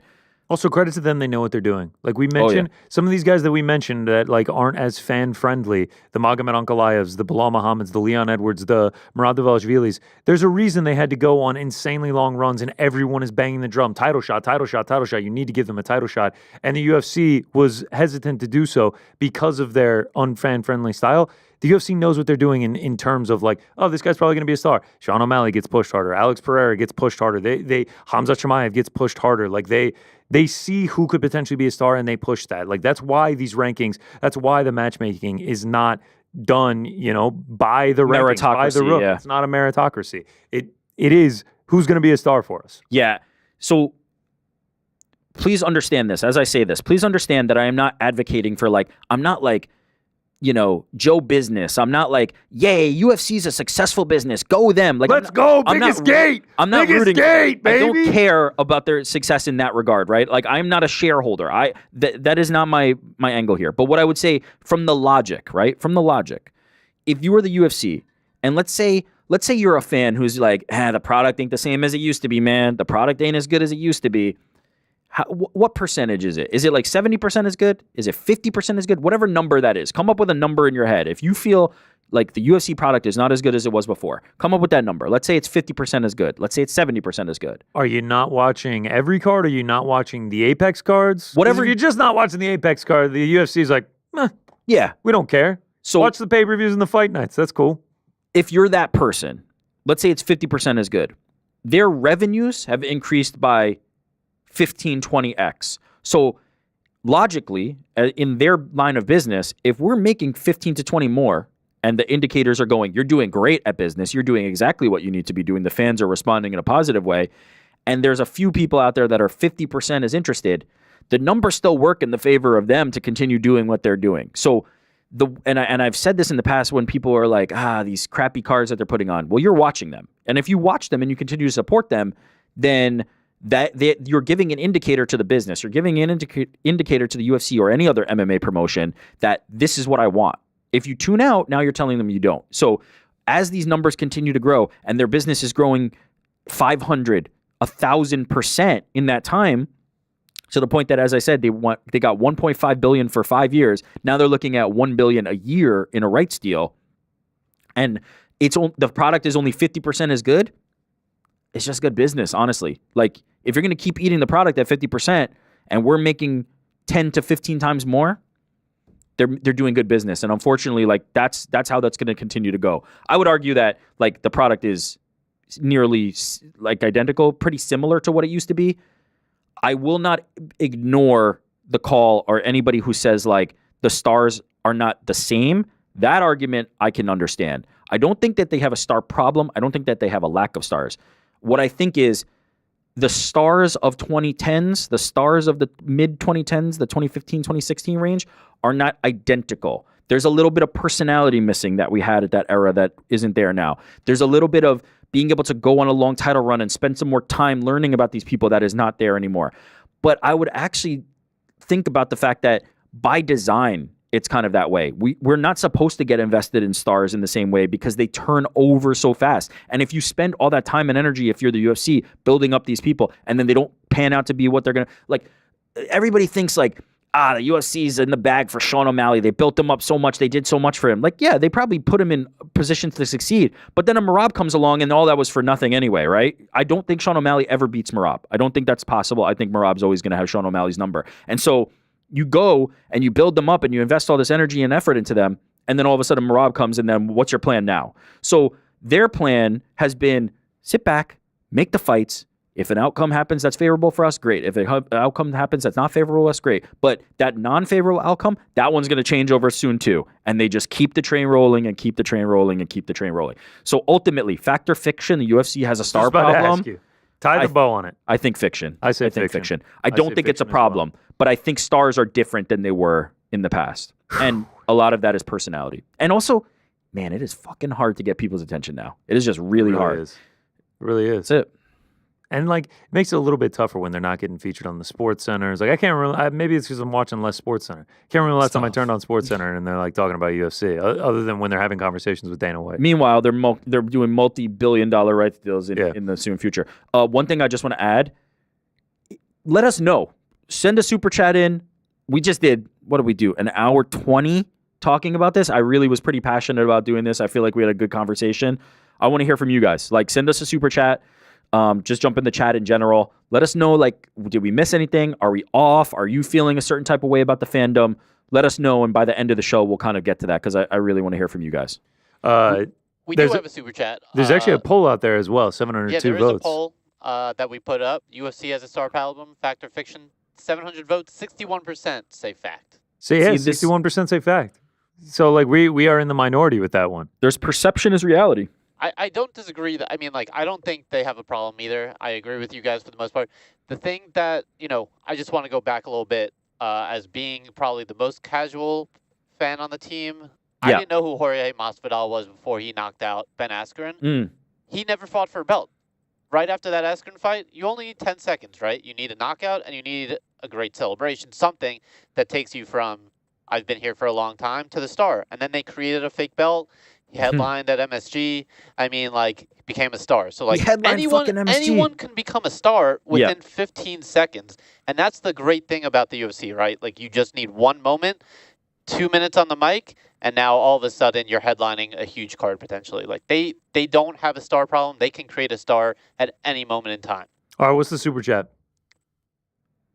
Yeah, so Ethan writes, at the 313 presser, Dana mentioned a wall with up-and-comers they like in the war rooms so they could keep these fighters top of mind when booking. To me, this shows that they kind of recognize the star issue. I see what you're getting at, Ethan, in the sense that, like, they seem to be, like, identifying.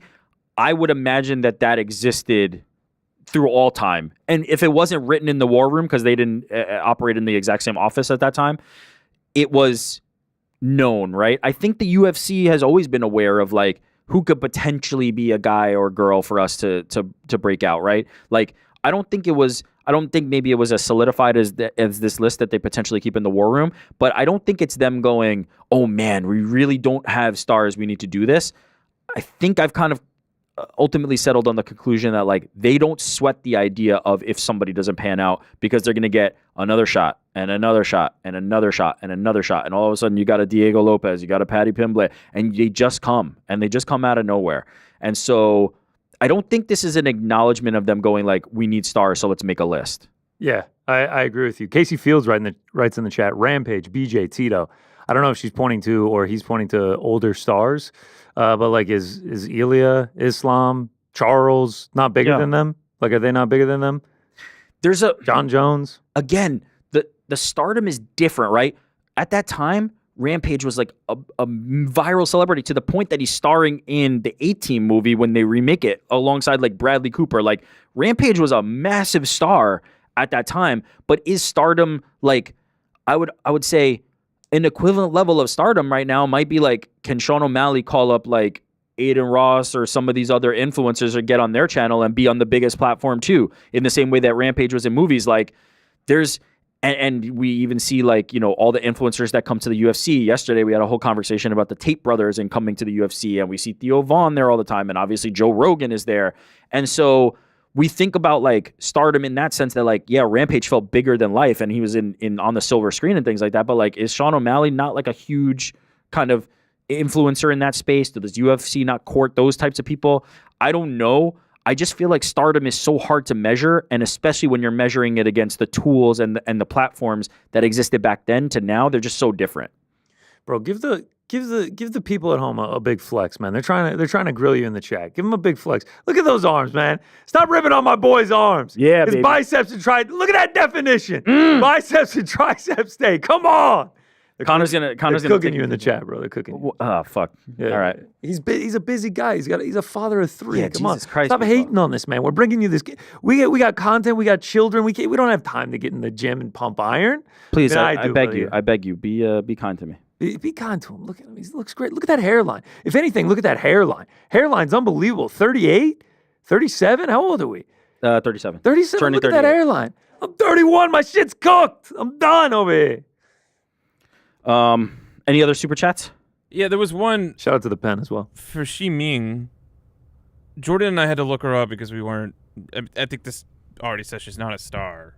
She's Shout a out to the doctor. Casuals MMA. Nice. Oh, yes. Oh, yes, yeah, yes. yeah, She yeah. recently fought. She was a doctor. Oh. She was like apologetic of knocking out her Yeah, opponent. she's great. She's great. She could be a star. Yeah, maybe. I mean, we never know. We don't know with these people. Yeah, so then Matt writes in, tuned in late, the UFC makes it about them and their struggles and achievements, not so much about the fighters anymore.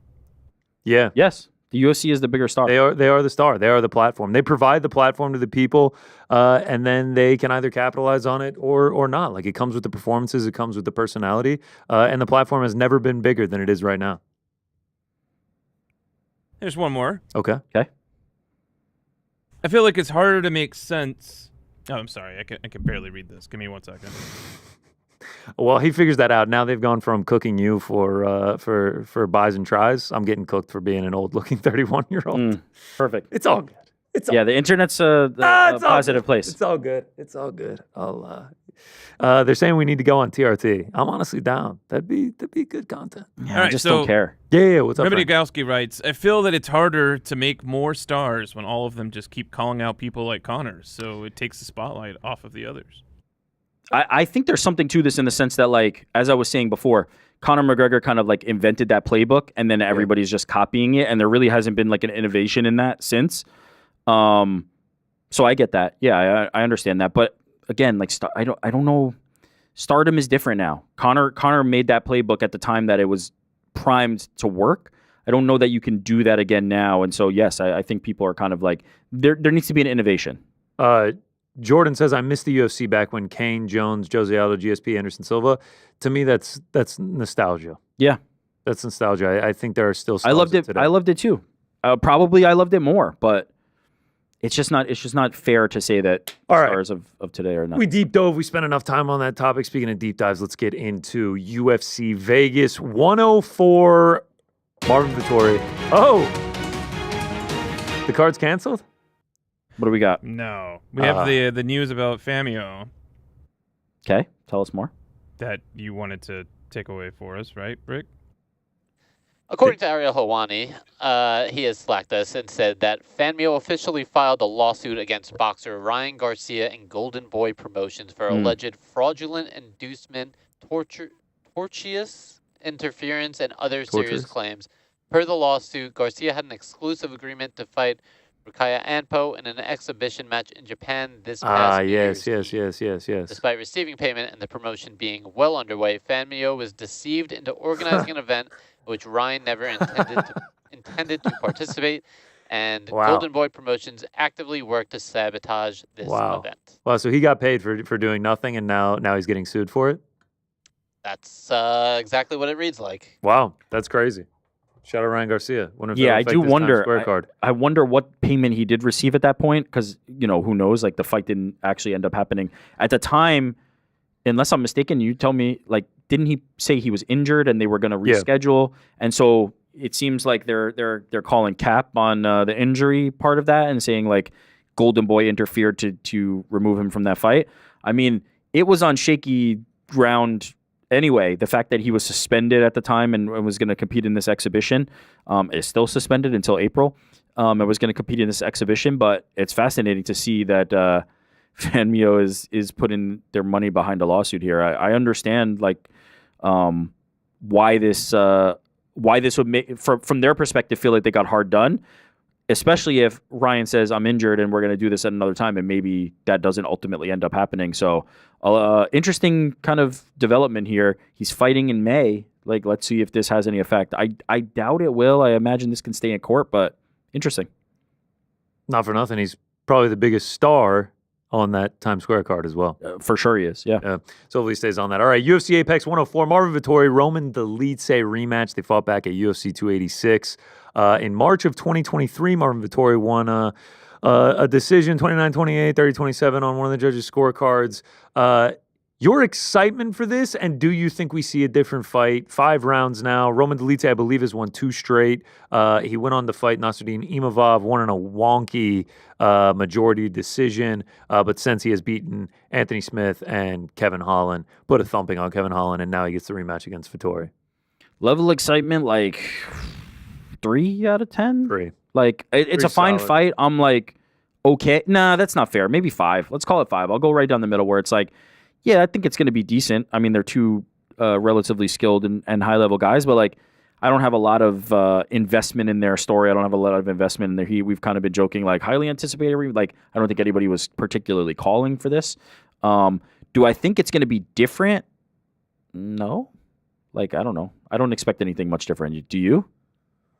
Yeah, I don't know. I mean, the thing that makes Roman Dolidze so dangerous is his finishing capability, and like we never really saw that get put on display too much in the first fight. Maybe that happens here in the second one with it going 5 rounds, but I mean, Marvin Vettori has a blockhead. Like he is damn near impossible to finish. Roman Dolidze has never been finished. I feel like this likely goes to a decision most of the time. And I mean, you said the Roman Dolidze, like, you know, ability to finish, but like last finish is last fight, he finished Kevin Holland. Oh, yeah. You're right. He does have finishing capability, but like Marvin Vettori is like, he doesn't get finished. Rib injury. I forgot about that one. Marvin Vettori doesn't get finished. Roman Dolidze doesn't get finished. If it goes to a decision, then like I like the pressure. I like the volume. I like the potential wrestling from Marvin Vettori. Like I just like Marvin Vettori's chances across 5 rounds to outscore Roman Dolidze.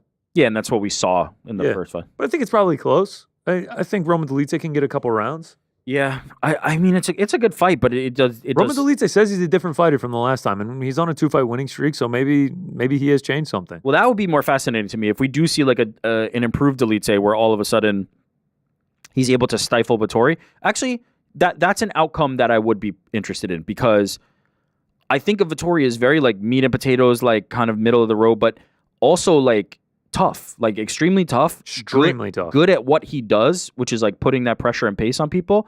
And so if Dolidze is able to counter that and show me a wrinkle to his game that's different, that would be a potentially fascinating outcome to me. That's the most interesting version, is like Dolidze really has like leveled up.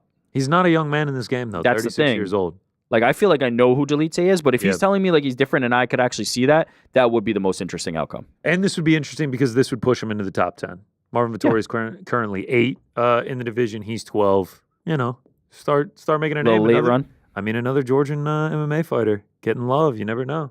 You never know. A late career resurgence from Roman Dolidze. Could he be that star that we've been looking for? Maybe. You never know. You never know, man. I mean, you never know. I mean, honestly, UFC Tbilisi? When you headlined by Roman Dolidze and Merab Dvalishvili? When you mentioned Charles Oliveira, I was like, my brain had to like reset for a second because I was like, fuck, Charles has not always been a star. Like, it really like it like my brain was like, holy shit, remember those Charles Oliveira fights from like 10 years ago where you would have never in a million years been like, this guy's gonna be a star? And so yeah, I'm like half joking, but like, who knows? Could be. Co-main event kind of feels similar to the last Apex card, the Cody Brundage, Julian Marquez co-main event. Elizeu Zaleski, Dos Santos, Chidi, Njokuani Just feels like, I know they've been in decisions of late, but both these guys can crack. Both these guys can go to war. I feel like this is one that they're just like, barn burner, let's just make it happen. That's it. Barn burner, I'm here for it. The last one of these, as you said on the last card, delivered. I'm ready for this one to deliver too. I really like this fight. Alizu is like one of my guys that I really like tune in for. And then how about, I believe it is Tough 31. How about a little back-to-back Tough 31, Real Ones Now Tough hang? What is this? Showdown. Kurt Hollabaugh and Cody Gibson fighting back-to-back. That is Tough 31 in a nutshell right there, baby. Oh, okay. It's the McGregor-Chandler season. Okay. I actually watched that and still don't even remember this. Oh, come on, man. Shout out Cody Gibson. Shout out Kurt Hollabaugh. Did either of them even win it? I actually don't think either of them won, unless I'm mistaken. You'd be breaking news to me. Nah, Kurt Hollabaugh did win. Okay, shout out Kurt Hollabaugh. Shout out Kurt Hollabaugh. Cody Gibson definitely did not. He lost to Brad Katona, right? Oh, there you go. Lost to Brad Katona. Wow, look at you. 31 deep dive knowledge. Kurt Hollabaugh takes on Alexander Hernandez, the Great Ape. I imagine it'll be a fine fight. Yeah, I mean, look, it's not a bad fight, but at the same time, like let's acknowledge the stakes here are not very high. But yeah, it's a good fight. Demont Blackshear is the man Cody Gibson's fighting. I think that could end up being exciting, especially if it goes to the ground. Demont Blackshear has some sick submissions. Sneaky. You just have to point to that twister. Like, dude's got it. Dude, Twister has, I think he got a first-round sub last time out. Cody Gibson has lost by submission 4 different times. Like, I think that one could be exciting. This could be fun, yeah. And then we start getting into the UFC newcomers. Okay. Dira Nurgaze. I was going to say, don't recognize him. Taking on Brenson Habero. Habero has already fought in the UFC. Nurgaze making his debut. 10-0. 10-0, also repping the great country of Kazakhstan. Did we do any tape study? Do you know anything about him? I watched his Contender Series fight. Got knockout power. Brenson Habero, usually in exciting fights, like has been knocked out before. I think likely is Nurgaze gets the knockout. I think it'll be exciting. I like it. Welcome a new star. The last fight on the main card that we're going to talk about, the first fight on the main card, though, I was banging the drum in the group chat for this guy, Kevin Vallejos, Argentinian dude, nasty boxing, nasty striking, going up against Sung-Woo Choi, who's going to give him a boxing match, in my opinion. Think it's going to be exciting. Think there's a very high chance he probably knocks him out, and we can start the Kevin Vallejos hive. All right, we're starting the hype train. Start the army, start the train up, choo-choo, put it in the, I'm telling you, 14-1, slick boxing, KO power. I actually am very much looking forward to this one. Sung-Woo Choi is fun, man. Like he's gonna put on a show for as long as it lasts.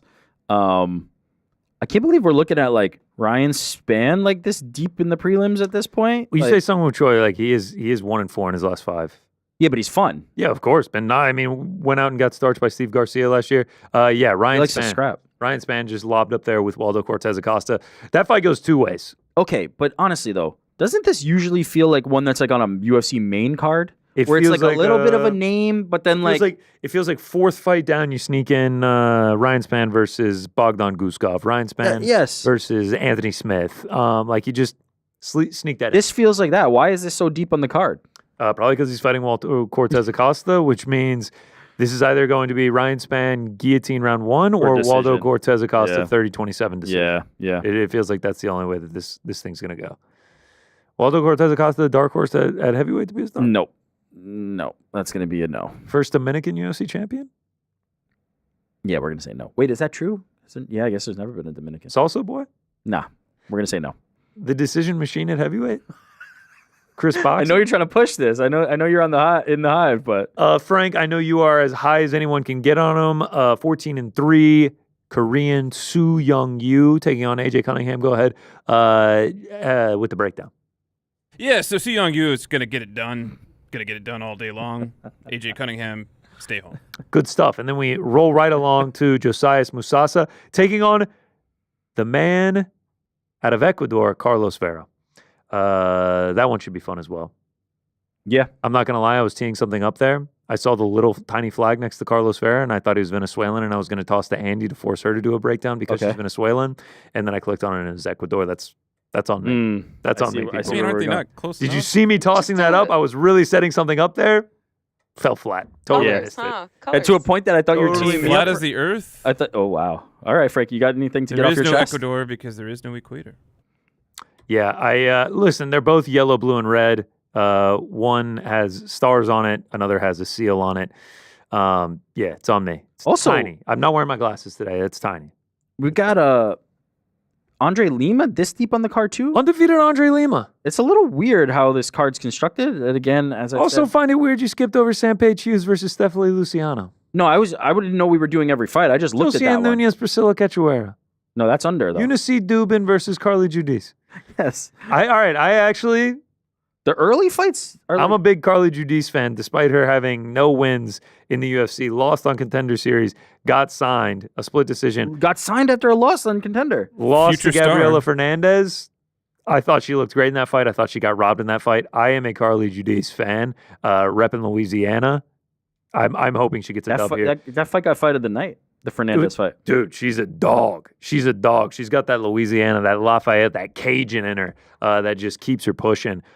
She's a massive favorite against the 6-0 fighter in Dubin, who got a knockout, I believe, on Contender Series, first round knockout. So is Yep, everybody on this okay. card from Contender Series basically? It's just a Contender. It's a Contender Series card. They should honestly make them wear the blue gloves. Like, Yeah. it's just a Contender Series All right. card. But that's that. 4 o'clock Eastern kick at the beautiful UFC Apex. Shout out to the Apex. That keeps this train rolling along. 13 fights for you. Should be over around 10 p.m. Yeah. Looking forward to the Kevin Vallejos fight. Every time I say his last name, I pronounce it wrong. Vallejos. Vallejos. Vallejos. That was it. You got it. That was it. Nailed it. I just can't say it fast. It's almost like Vallejos. You can do it. Vallejos. Kevin Vallejos. There you go. Can't wait for that one. That's pretty much what I'm looking forward to in the main event. All the Cortez Acosta Salsa Boy, can't wait. Ryan Spann, always exciting. Like last week, this just feels like there's some scraps on here. Like There'll be let's some just scraps. get some scraps over. There'll be some scraps. All right. Now let's go to the Parlay Pals. Yes. For UFC Apex 104, I already got Pizzi's pick, which is Kevin Vallejos. Oh, okay. Yeah. So it's good that I went with that. That he went with that. I mean, and I'll throw in the randomizer for the rest of us. It's still randomizing. Frank will go first. I will go second. Rick will go third.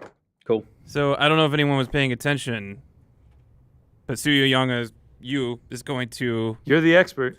deliver us a black Parlay Pals weekend. We're gonna be in the black. Okay, so we're gonna win. Why was that so extended? That Why was that weird. so stretched out? That was weird. I'll go ahead and take it. I'm going to go to the main event. I'm going to go with Roman Dolidze, my brother from Georgia. But I'm actually going to take a point spread on DK plus 13.5. So he could lose 50-45, 50-45, 49-46 and still cover this. I think this goes to a decision most of the time. Both of them are incredibly tough to finish. Marvin Vettori doesn't really finish people. So I think if someone does get finished, it will be Marvin, barring an injury or anything like that.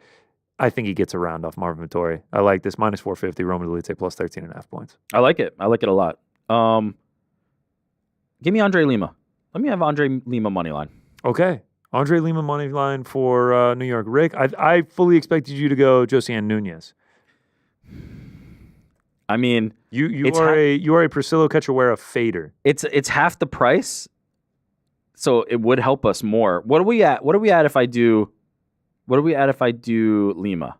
If you do Lima, let me tell you right now. I got to type this bad boy in. If you do Lima, minus 395, and I should have been entering this as we went along. This is obviously falls directly onto my shoulders. Roman Dolidze plus 13.5, and then who'd you take, Frankie? Su Young Yu. That's correct. Su Young Yu. Gonna That's money find line him on in this case, page. not There so he is, fair. minus 625, and then Kevin Vallejos is who P.T. Carroll took. This is really taking longer than I was anticipating. Minus 600, there it is. That gets us to plus 107. Oh, I like it. If you went with Josiane Nunez, Yeah, what does that get us to? that is minus 185. That gets us to plus 154. Yeah, just give me Lima. Let's stick with Lima. All right, so we're going to go with Lima on that one, plus 107, and I can tell you this. We are on a 9 parlay losing streak. No, we're 4 and good, 11. We're good. We're good. Down 1.45 units. Nah, we're okay. It's tough. We're good. It is certainly tough. And then before we get to my picks, Super chats. okay, what do we got? Ariel wanted to weigh in with this super chat. That's not a super chat. Well, How much did he pay? According to my Venmo, $13.99. I like this. Do we throw Roman in there? No, we can't because you picked the Roman. No, the pick is real. It's just an H-DAO. For those who are listening to this beautiful podcast, I guess my Delete pick was not real. Wow. And when he says pick, is he referring to a picture? Yeah, I know the PIC. There is a lot of ambiguity here. I don't think we did anything wrong. If you did not catch it yesterday, Ariel came out of pick retirement and picked Roman Delete as the H-DAO, the Helwani dog of the week. For those that are even more out of the loop, yesterday, I was like, maybe throw it in, but.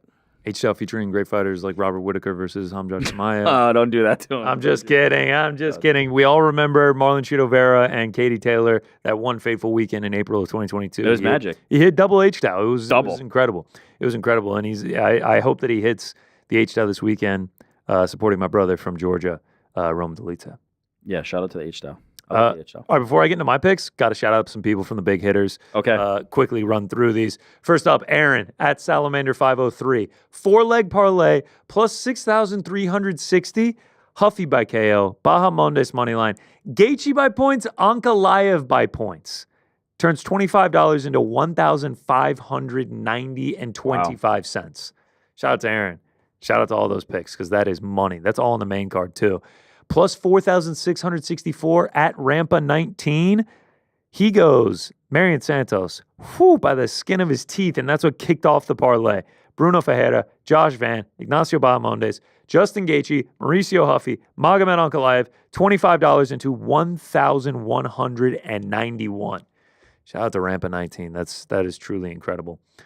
We keep rolling along. Mitch Stewart, he does a shorter version of what we just mentioned, plus 1912. Justin Gaethje by points, Magomed Ankalaev by points, easy peasy, lemon squeezy. We roll along. Plus 5,314. This is Matt 3205978. Shout out to him, Matt 3205978. He goes Amanda Lemos. He goes under 2.5 in King Green versus Mauricio Huffy. He goes Ignacio Bahamondes. He goes Justin Gaethje. He goes Magomed Ankalaev, and then just lob it up on top there. Milwaukee Bucks plus 7.5, because why not? Risks 150, gets back $8,893. A good night for Matt 3205978. And I think we have one more. Oh, this hurts. I didn't change the name on this one. I know it's not Matt 3205978. I mixed up some names here, so someone's missing a call up. But this man hit a plus 4,754. Josh Van by points, Lemos by points, Gaethje by points, turns $3 into $142.62. A lot of people picking winners by method. That's incredible. Impressive stuff. It's incredible. Shout out to the big hitters as always. You are truly incredible. You are much smarter than I am because I did not have a good week last week. Lost like 6 units. I actually forgot the recap. Oh, what a funny coincidence. I actually did forget it, but I got torched last week. Got washed out, lost like 6 units. Now let's do my bets for this weekend. Only a few of them. Only got 4 bets for this week, trying to keep it tight. Don't want to risk too much on this card. Start with Sam Page Hughes on the money line. Luciano, she finished in a draw on Dana White Contender Series against Alan Carr. Went to the UFC in a rematch. They just rematched it in the UFC. She won that one. Hughes just has way more experience. She has far more UFC fights. She's 4-2 in her last 6. This is not the highest level women's MMA fight. I'm taking a 2-1 dog and the girl with more experience. Probably going to the scorecards 9 times out of 10. Can get funky. 2-1. Give me Sam Page. And then the woman you love to fade, Priscilla Cachoeira. She's going to have a big height advantage in this one. Both of these girls are on a 2-fight losing streak. It's almost likely going to go to a decision as well. It's going to get sketchy. It's going to get choppy. I mean, Josiana Nunez skated by against Farizarn. Very close fight with that one, similar with the size and everything. I think it's probably going to be a dog fight. I like Cachoeira. I like Zombie Girl in a dog fight, plus 150. Women, you're taking the dog in the dog fight. Lower level women's MMA. Give me the dog every time. Those are my 2 singles. And then to the parlays, mentioned them. Nurgaze, Villajos. I think they both get a knockout in that one. And then you're loving the Delete points. I say all that, and then Marvin Vittori's going to sub him or something. But I think he goes to a decision. I think Delete one's around. I really do. I like it as a parlay piece because I use it again in another parlay I also take Andre Lima and Damon Blackshear. I think Lima loses at some point, but not in this one. And then Damon Blackshear, I like him on the ground against Cody Gibson. Those are the picks. UFC Vegas 104. Get hype. I'm hype. One last thing to do before we get out of here, the pound-for-pound rankings. So in honor of St. Patrick's Day on Monday, obviously we'll be too late for it. You can see right there, got the Irish flag on me. Shout out to Storefront over in Derry. St. Patrick's Day is coming up, and what do you do on St. Patrick's Day? You wear green. So in honor of that, pound-for-pound rankings, top greens. Frankie, what's the order on this one? Let's see. Top greens, best greens. Can I make a suggestion? Suggestion. And let me talk this out with I'm Honor gonna Jordan. go first. And Wow, then, is that I'm Jordan? listening. I'm ignoring Frankie. Wow, You go. Jordan Frank's back there. I feel like Connor always goes last, and I feel like he's very passionate about this one. I almost feel like we can. I don't know if you want me to set the tone here. I almost feel like, but Jordan, you tell me. I don't hate the idea. I mean, maybe we go reverse order from what Frank said, which was Frank, Eric, Okay. Connor. All Now we right, go let's- Connor, Eric, Frank. Let's be Frank, how do we feel? clear Yeah, here. no, that's good. Thanks, Frank. Let's be clear here. Top greens. Top greens. Could be a hue. Could be It could be a greens. guy named Hugh Greens Green, isn't- or it could be a hue of the color could green. Be, could be a guy named Hugh.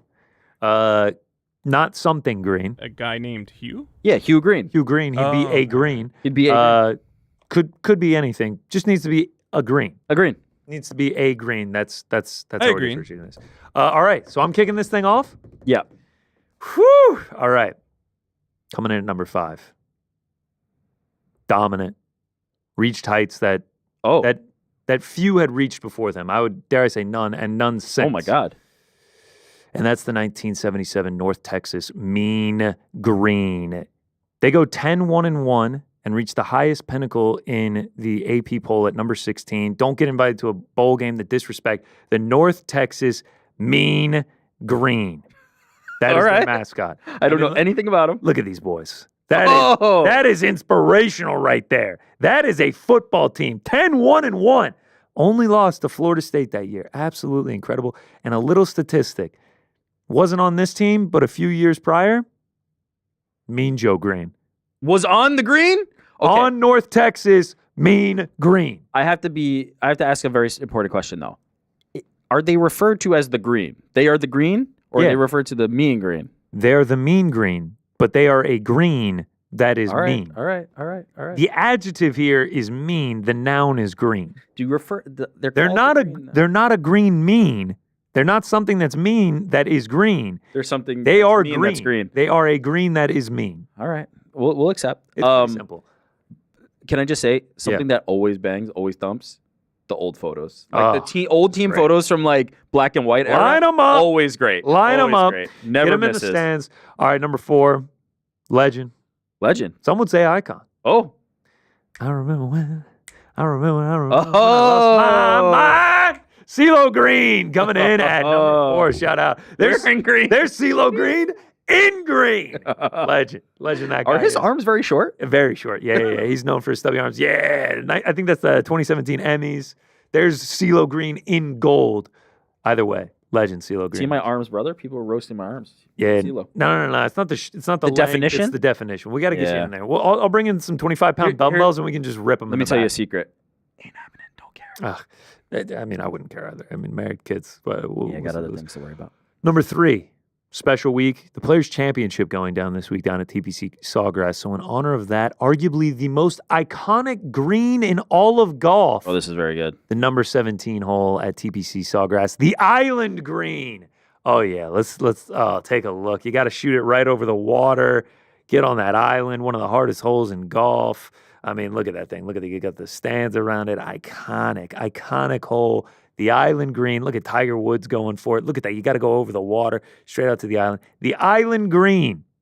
Iconic. Do you at take a TPC Sawgrass. canoe over there, or do you just walk around? Motorboat. Just a small Motorboat? motorboat. Yeah. Not a it's just- jet ski, like something with the too noisy. No, you probably. can't put the caddy on the jet ski. You're gonna need some sort of dinghy. Number 2, stylish, Oh. sexy, Oh. unique, Huh? iconic. And I'm gonna go with a hue of green here. I'm gonna Oh. go with British Racing Green. It's a dark. It's some want to say forest. That ain't forest. Wearing it? That's British Racing Green. This is close, but no cigar. It's close. I mean, there it is right there. You can see the RGB. Put it on your clothes. Put it on a jacket. God, that's a beautiful green. That is a beautiful green. Put it on your car. Oh my God, look at the sun hitting it. Elite green. How did you discover your love of this specific shade of green? I can't remember. Dates You just back. all of a sudden came across it and were like, this is it. This is great green. It's a great green. Wow. I have a shout out to a couple more greens. I mean, Okay. there's so many good greens. Green is an elite color. I mean, you see my laptop is in it. My shirt is close to it. I feel like that's close to the green that you were. Yeah, That was a little close. darker Yeah. when I saw it in the clothing. Number one, Mm. a legend, a staple, a must-have at any major gathering around the holidays, especially in the South. Collard greens. Shout out. Cook them up, flavor them up. Get that ham in Jalapeno there. vinegar? Oh, get the jalapeno vinegar, Frankie. Get some cornbread with it. Collard greens. Soul food, comfort food, Thanksgiving dish, whatever you want to call Pig's it. feet? Collard green. I'm good on the pig's feet, but yeah, shout out collard greens. That's my 5. That's very. That's my solid. 5 top that is greens. Good work. That's I really want some good work. collard greens right now. Top greens. Who was next? Me or Frankie? It's me. Okay. So going to me, my number 5 is Force of Nature. This is a card from Magic the Gathering, 1994, I want to say, the revision period. This is just a card that's This green. is something that's green, though, Frank. I mean, for once, I'm Oh, like, so you not... chose a 7.5 on the Yeah, scale. it's the You first couldn't one even that was find a up 10. there. Yeah, they were used so well. They're such It's a just good card. that's green. That's a good answer, Frank. I I like mean, that. it was someone probably was like, "Damn, I love this card so much, I should go get it graded," and then they went and got it. Also, graded. I do appreciate the Magic the Gathering reference Of here. That's course, good. because we refer to those cards as green. We're not saying that's a green card. We It's do like- refer to those cards as yeah, green. They're just green. Okay. All so right. now you're in the know. However, next up on the list is my favorite, Greenwich. It's in your favorite, England. but it's not your number one. No, it's my favorite. Greenwich And is the not one Connecticut. in England, not Oh, Greenwich it's a Village or any of this. So this Isn't this just a green itch though?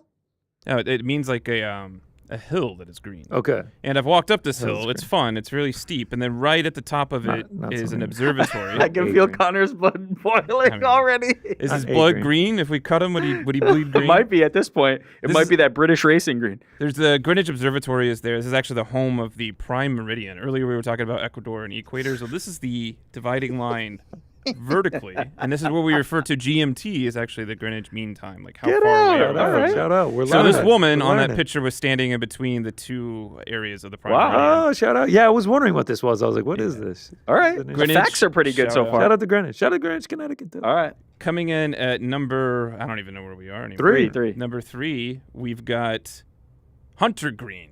Okay. This is color. my hue of choice. Yeah, it's a good one. Let's just look at these. Wow. Put him on some sick. pants. It's a great color. Put him on some pants, Yeah. and then maybe like a crayon. Yeah, sure. Hunter Green. Make it a crown. Shout out. I Shout love out. it. I've always liked the Hunter Green boots, like the Yeah, duck boots oh, in the yeah, green. yeah. Solid. Hunter Green could also be a name for someone. Not a bad idea. Yeah, I wonder if Could be. anyone's ever done that. Like Hunter, come here. Like, please, it's Hunter Green. Hunter It's Green like- sounds like a D lineman Yeah. for somebody. right? Yeah, honestly, it sounds like some guy at a D2 school that like has potential to go pro. Yeah. And number 2 is what makes the world go round. If it was in fact round, it is the greenback, which is a nickname for Yeah. Back that's our- green. our money. Could've Here's just said green. my favorite, the Andrew Jackson $20 bill. The old school Andrew Jackson 20. Definitely has to be old school. I don't want the stupid watermarks, all that. What's I that want up the top? one- It says, what does that say? Fraud liability? Yeah. Where's Well, this from? Frankie? Whenever I scanned the one that was in my wallet, and then the Yahoo copier or scanner came out with this on it, I'm like, damn, they're onto me. I thought maybe, You actually have this in your wallet right now? absolutely. I haven't seen a bill like this in at least 10 years. Nah. Well, All right, what's number 1? I want to hear it. Number 1 is king of all greens, Yeah! arugula. What? I love some arugula. You know what arugula doesn't do? Arugula doesn't get kicked in the temple and fall over. Frank! You throw the shit on some pizza and you're having a good night. Frank, the layup 100 was there. times. Wow, dude. Wow, the disrespect. Look, I put him on such a high pedestal that when he fell, he shattered. You don't He's no longer King Green. What He's a heel Bobby turn. Green. King Green doesn't even make the top 5. I want him to come That's back into the disgusting. locker room, and I'm just sitting there eating an arugula-covered piece of pizza, and I'm like, "What's Wow. up, Bobby? Yeah. What What's up? happened, Bobby? What's up, Robert? How you doing, man? Frank Wow, turning Frank, heel that's on King Green. insane. I didn't see it coming. That's insane. I did not You see blew it our coming. parlay, and now you hate the guy. That's unreal, Frank. No, there's no hate. He's not fallen. in, he's not in favor. He's not in favor. He could do a T1000 where he bubbles back together and Didn't maybe, even make you know. the top 5 greens. That's insane. Wow. All right, Rick. I respect the heel turn by Frankie. That's insane. All right. We're going to start at number 5. A great green. I would dare say one of the most underrated greens. Okay. Like really underrated green. People sleep on this green. We're going Seth. Seth Green. It's a good green. Robot Chicken. Scott Evil in Austin Powers. Kenny Fisher in Can't Hardly Wait. We see that on the right. Also, one of the best friends in Idle Hands. Like iconic movies from my era, formative movies. But Entourage? Buffy the Vampire Entourage Slayer. doesn't end there. Buffy in the movie Rat Race. Remember the promos for Without a Paddle? My mind is telling me no. And Promos. I've watched that movie several times. Shout out. great movie. Freddie Prinze Jr. in there? Dax Shepard. Maybe it was Freddie Prinze. I'm forgetting. Nah, I'm tripping. I'm tripping. Chris Griffin in Family Guy. Robot Chicken creator. Hell yeah. You go through the list of credits, and there's He's got some credits on him. a lot of them. Like he's got like 300 listings on IMDb. He's done a lot of like little things. Underrated green. Like Seth Green, shout out. Legend. Seth Green, in the game. man. Seth Green. We're gonna go to another legend, and I feel like this one doesn't need explanation, and it maybe needs explanation. We'll see. Rachel Green. Shout out Rachel Green. Oh, so not a real person. No, not a shout real out to person, Rachel a Green. character. Shout out to Rachel Green. Shout out to Rachel Green. You've been trumped, Frankie. Shout out to Rachel Green. Funny, good friend, great Amazing character arc haircut. in the show. The haircut. I mean, then we can get into the Prime Aniston conversation. Doesn't but, really understand what a break is, though. Yeah, you're doing like Friends references. I get it, Frank. Never but seen the like show. Rachel Green. I mean, Oh, she was in the Leprechaun, which is a fan of Green. no, that's Jennifer Aniston. This is I Rachel forgot. Green. This is Rachel Green. My bad. You're doing Jennifer Aniston. I can see how that would be confusing. They look alike. Damn, I gotta get my flashcards back. Nice try, Rachel Frankie. Green. That's Jennifer Aniston. that's Jennifer Aniston. But yeah, Rachel Green. All right, number 3. You tried to go here, Frank, and you did not succeed. You don't even have the words for this. Just but get to I it. will succeed. It is the Magic the Gathering color green. It is. Oh, you a color tried to green. do a specific card. You didn't get it. Yeah, okay. Magic green. When you play the deck, it's like, oh, I've got 3 greens. I've got 5 greens. You've got greens. These are the greens. It is not the specific card that you have chosen. It is this color in Magic the Gathering, known for huge monsters, lots of mana, a really fun color to play. Not my choice at the moment. I'm playing a little bit of a mono red. I like a white and green at times. Green in Magic the Gathering. Great color. I dig it. It's a fun one to play.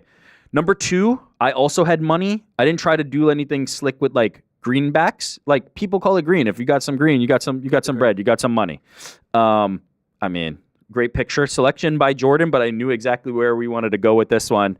I like money. I like money quite a bit, and it's number 2 on my list. And here's number 1. You're gonna have to come with me a little bit because as we were doing this, obviously, Frank kind of didn't understand the assignment until the very end. You were really on it. I feel like this makes sense, but you tell me if you agree. It's the green light. When you've got the green light. Now, the concept, right? We're talking both literal and concept. When you say like it's green, right? When we're talking NBA shooters, it's green. They've got the green. When you're talking about driving on the road, You're sitting passenger seat and someone that's driving you around and they don't realize that the light has turned green. You say, "Oh, you got the green." you got the green. The green. Or man, I'm late. I really need a green right here. You're on that road and you're thinking you're about to make it. You don't want to. What don't you want to see? You don't want to see that yellow. You don't want to see that red. You need a green. That was good. And guess what? That's good. There's nothing better than the good. freedom of that green. That's nice. That green light. When you got that, whether you're on the basketball court, whether you're on the road, whether you're just talking in life, and somebody gives you the green to do something, I'm taking it, and I'm enjoying my freedom. Give me that green. All right, that's not bad. So we like the green light, not the gas light, right? No gas light. I think I run away with this one. No, come on. think this I one was give it easy. to Connor. He made it. I even I talked to ChatGPT about this, and it was just as confused as all get out. It was like, Tom Green? I'm like, yeah, that's a good one, but maybe something a little bit more nuanced or like Tom Green. I'm like, all right, you're good, ChatGPT. And then it texted me in the middle of the night, Tom Green. Seth Green, greater than sign Tom Green. Just saying, Seth Green. I see Brandon QFG saying Green Ranger. No, it's just a Ranger that's green. Yeah, these these are are complicated These are assignment. greens. It's a These are complicated greens. assignment. Yeah, this is easy money for me. Collard Green's 1, British Racing Green Elite, the Island Green. Like the range that I have is it gives me it easy. I agree with you. You've done a good job diversifying your greens. Here's my thing though, like 77 North Texas mean green. Like who gives a fuck? It's a great year for North Texas. Are you kidding me? 1977. That one's gonna live in I don't know infamy. if it's great. Shout out to Green River, the band from Seattle. No, but then they're just Green River. I mean, Yeah, it's just a river that's green. still don't get it. God, where's my 5 points? Jordan chiming in. Matthew Lillard, the third of that triumvirate in. Matthew Game Lillard, without a shout paddle. out. Yeah, Yeah, the great. greatest green. I love. No, No, I know what you're saying, but he's also green to me. He has a green light. Cross says British Racing Green is just a car that's green. GC, that's it. No, the color. It's a hue. It's a hue of green. Is it true that if you paint it green, it goes faster? see, Yeah. Frank did that. My magic green color, I selected the green. Frank selected an item that was that magic car color. That's the equivalent. Yeah. If you had selected the car, yeah, you'd be doing it wrong, but you had selected the color of the car naturally. Hank the Tank says Green Day. It's just a day that's green. Just a you day know? that's It's green not or a a- band. I love that He I'm not says- the only one he who's says- confused about He that. says, "Wake me up when this list ends." It's a good exercise. It was a good exercise. I like it. All right. Happy St. Patty's Day. for Happy everybody out St. there. Patty's Day. Get your green on Monday. We will. I did. We will be there. There for is a little bit of inside baseball. I talked to Pete Carroll and I told him what we were gonna do, and he was like, "Oh, that sounds great." And I was like, "Is it offensive at all?" He's like, "No, not at all." You're so quick to go to the offensive. But he thing. did want to say, and this is for all of our listeners right now, that if you decide to write St. Patty's Day and you do it with 2 T's, it's like you're slapping an Irishman right in the face. He's like, it's got to be with 2 D's. Okay. And I'm like, but PT, isn't it not St. Patrick's? He's like, oh, yeah, we're well aware, but it's got to be the D's. So I just felt like I got to do him the due diligence of saying Is to that everybody. legit? Yeah, Okay. he told me. I did not know that. I've Yeah. always spelt it with the T's. I did not know that. Yeah, double D.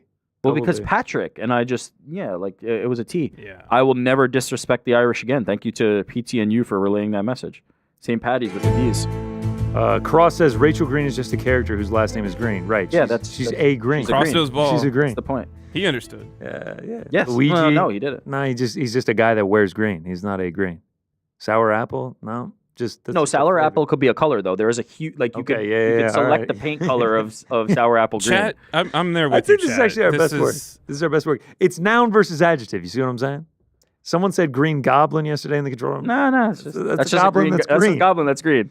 I feel like this is a green. this was It's great simple. because this was one of those that me and you were like, yeah, we get it, and then everybody else was like, what the fuck is Yeah, this? fuck you guys. I ain't listening Just to like, this let's do it bullshit. Let's do it anyway. Oh, it was good. Patelo green, that's a shout out. I think I have the picture of that. It's like the dust green. It's like a Stone Cold Steve Austin was a mean green. He went to North Texas. Shout out to Stone Cold. Joe Green, mean. Okay, did anybody who attended count? Because at their time that they were there, they were a mean green. green. Stone Cold Steve Austin. I mean, shout out. You could have. Joe, See, that would have been yeah, slick. look at that. There he is. If with you the had mean gone green. Stone Cold, that would have been very slick. Joe Green, he played at North Texas. So But he was also a green. He He was was a a double green. green. Who was a mean green? King Green. Kelly Green, the color. Great color. Ashley Green Ashley Green. almost made the list. Draymond Green. I'm going Was it green? Rachel over Ashley. Spinach. Ashley's It's a good real green. person. No, I know the Lime character. green, great green. All right, I think that'll do it. Leprechauns. No, leprechauns No. Damn aren't it. a green. I still. It's just a person that wears so green. weird. All right, I think that'll do it here for the old boys in the back. You know what green is great? No, the crack green. Oh, the I love it. color of green that they use on the crack, which you can watch right here on this YouTube channel tomorrow at 1 p.m. Eastern. Yeah, I was gonna ask. Super chats, yeah. This is related to what you were just saying. Plus Money MMA writes, what are the odds the UFC does come to New Orleans? Man, I'm gonna say Is it where are there other options besides New Orleans though? I'm going to assume they go to Louisiana, but like no. Okay. There wouldn't be anywhere else. Okay, If they're going to Louisiana, they're going to the Smoothie okay, Center. then I'd say pretty high. It seems like Dustin and I'm saying like minus 200 right now. yeah, it seems like Dustin and the UFC are pretty aligned on the idea of giving him that opportunity. So I would say, yeah, your odds are pretty good right now. Yeah, I mean, the only other place you could go would be Baton Rouge, but like they're not going to a college campus, I don't think.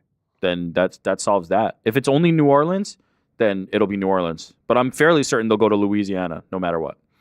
Brookshire Grocery Arena. Shout out to Brookshire Grocery Arena. Bossier City. Yeah, no chance. It's New Orleans or bust. All right. Then, yeah, pretty good. Anything else, Frankie? Any other Super Chats? Because the crack where they're actually talking about New Orleans tomorrow. Yeah, sick. For- A New Orleans-related fighter. We'll leave it at that for tomorrow's crack. Dustin Poirier or Carly I mean, Giudice? Ooh. I think it's Carly You'll have to Giudice. tune in and find out. Can't wait for that one. 1 p.m. Eastern here tomorrow. No watch party this weekend. And then we're right back on Monday on St. Patrick's Day. Achilles Jr. actually writes, fuck Hey. you, Rick. Rick honestly has the worst picks because, and then he got shot apparently by the Ariel Helwani sniper because he didn't finish his sentence. Achilles Yeah. Jr. Achilles Shout Jr. out. Welcome back. Welcome back. Scott from It's been a PDX while. says, Yeah. it has been reported that Ben the Bean Davis will be competing on season 41 of the challenge. Can Rick can't wait for please that. break down the chances of success? Okay, I really want to get into this. So here's the thing: I'm very excited about Ben the Bane being on this. I think he has a really good chance of success, and here's why. Physically, I actually think there's going to be some like specimens that it's going to be hard for him to compete with. They just train full time for the challenge, and he's doing 1,000 other things. But from a social game, he's going to be great. He has the gift of gab. He can talk. He knows how to entertain people. He knows how to politic. And so he's the type of person that you're going to want on your team, and also the type of person that you're going to want to keep in the house to be entertaining. Because a large part of that reality show that people don't think about is the strategy of sometimes you just want to keep people in the house that you want to spend time in the house with. And even though they might be a worse or better competitor, there's a lot of people that you're just like, I can't fucking stand this person for the 3 weeks that we're going to be filming. I got to get him the fuck out of here. I feel like Bane's going to be good at sticking around because he's going to be entertaining. And also, I think he's just going to make for some great TV. I think it's going to be some great drama. When he's like, we see him at the press conferences talking shit to Anderson Silva's son. Like, the dude knows how to sell, and the dude knows how to make good entertainment.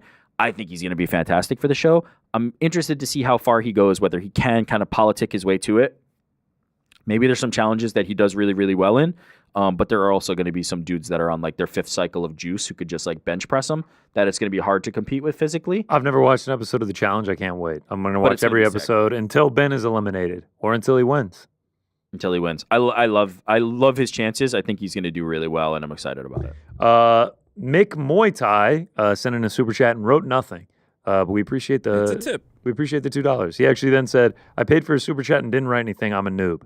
If you want to write something now, we'll say it on the way out." Christian Laba says, "Say Bossier correctly." And then he says, "It's Bosher City." Bossier, Bosher, tomatoes, RZA tomato. writes, I think the UFC is holding back mega fights due to the TV deal, saving star-building fights for leverage. Once settled, expect some fighters to rise. Before we talk about this, RZA, it says Reza. Oh, it Or does, Reza. right? Oh, okay. All right, can we put that back up so I can see it again? I think UFC is holding back mega fights due to the TV deal, saving star-building fights for leverage. No, that would actually be counter to their efforts, right? If you are the UFC and you are in the midst of negotiations for a mega fight deal, you want your best fights to be happening right now. Like, you don't want to tell a network, oh man, wait till we do that John Jones versus Tom Aspinall fight for you. What you want is to show them this is the scope and scale of fight that we can do. So if they do it before the negotiation, that's actually better. That's showing your potential partners like what the peak of your success can actually be. So no, that actually wouldn't make sense. They're not holding on to anything. They're waiting. They're going to try to load the deck when they're in their most important and critical spotlight period, where everybody's going to be watching UFC that is involved in these types of deals and going, holy shit, that was a great event. We can't believe that you were able to pull that off. We want to do business with you. So it would actually probably be exact opposite of that. They're going to try and do everything they possibly can to make big fights right now, which is why an Ilya versus an Islam makes sense, which is why if they can cross the line on John versus Tom makes sense. They're not holding anything back.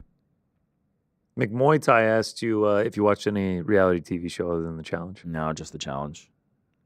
Cutie Og Good Game writes, 3 years from now, we will have some convo about lack of stars. GC, give people an Averon warm-up. You know exact resistance to start. They hop on clueless. Good point.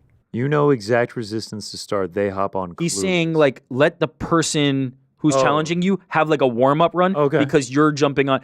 Truth be told, like I've known it doesn't matter. This guy's a freak. He's a prime physical It actually doesn't specimen. matter because every single time I want to challenge them for longer periods of time. I don't want to do the minute. They're the one that does the minute. I'll do 5 minutes. I'll do 10 minutes. You can take the warm-up within the 10 minutes. Come on. Stop with this. Plus, what was the first part? Well, yes. Ade is the only one that's even been relatively close. Yeah, and that was on your second one of the day. How about I don't do one before Ade and then we go there. The star convo. Yeah, I probably agree with that. I think we will. This convo will inevitably continue to happen, and I think what is happening is what I said, which is that what is a star has shifted more so than the idea of like the UFC lacks stars, and I think that's okay to kind of reassess this conversation every so often. What I can say definitively though is the UFC champions are not boring. I agree. I feel pretty strongly about that. I hate this idea that like everybody's fucking boring. It feels like it's like the cool thing to say. Not everybody's boring. There's boring fights. Sometimes it doesn't make the best mix, right? Like DDP versus Robert Whittaker was more exciting than DDP versus Sean Strickland because he got a finish in that. But like, it's Israel Adesanya versus DDP was more exciting. There's good matchups. There's good things. As a whole, the UFC champions are not boring. Sick of the narrative. Listen to the people in the chat. 24-inch dubs. Any NASCAR bets? Jason Carney writes back. Any Hendrick driver Larson most likely to win? Oh, boy. Because we're at Vegas, baby. Yeah, I'm sprinkled all over the board. I got a little action on Larson. You got to place a bet on Bell as well. And then I got some top 10s. Chris Buescher.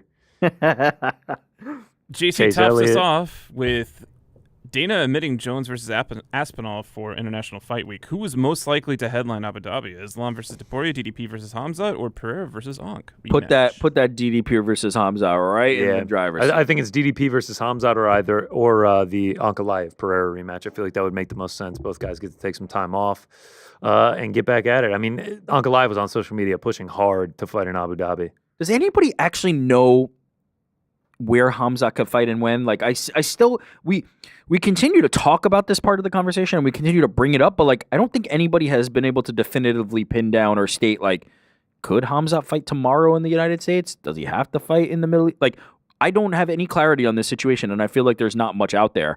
Maybe I'm overlooking some reporting. If somebody has it, please send it to me. Tweet it at me or something.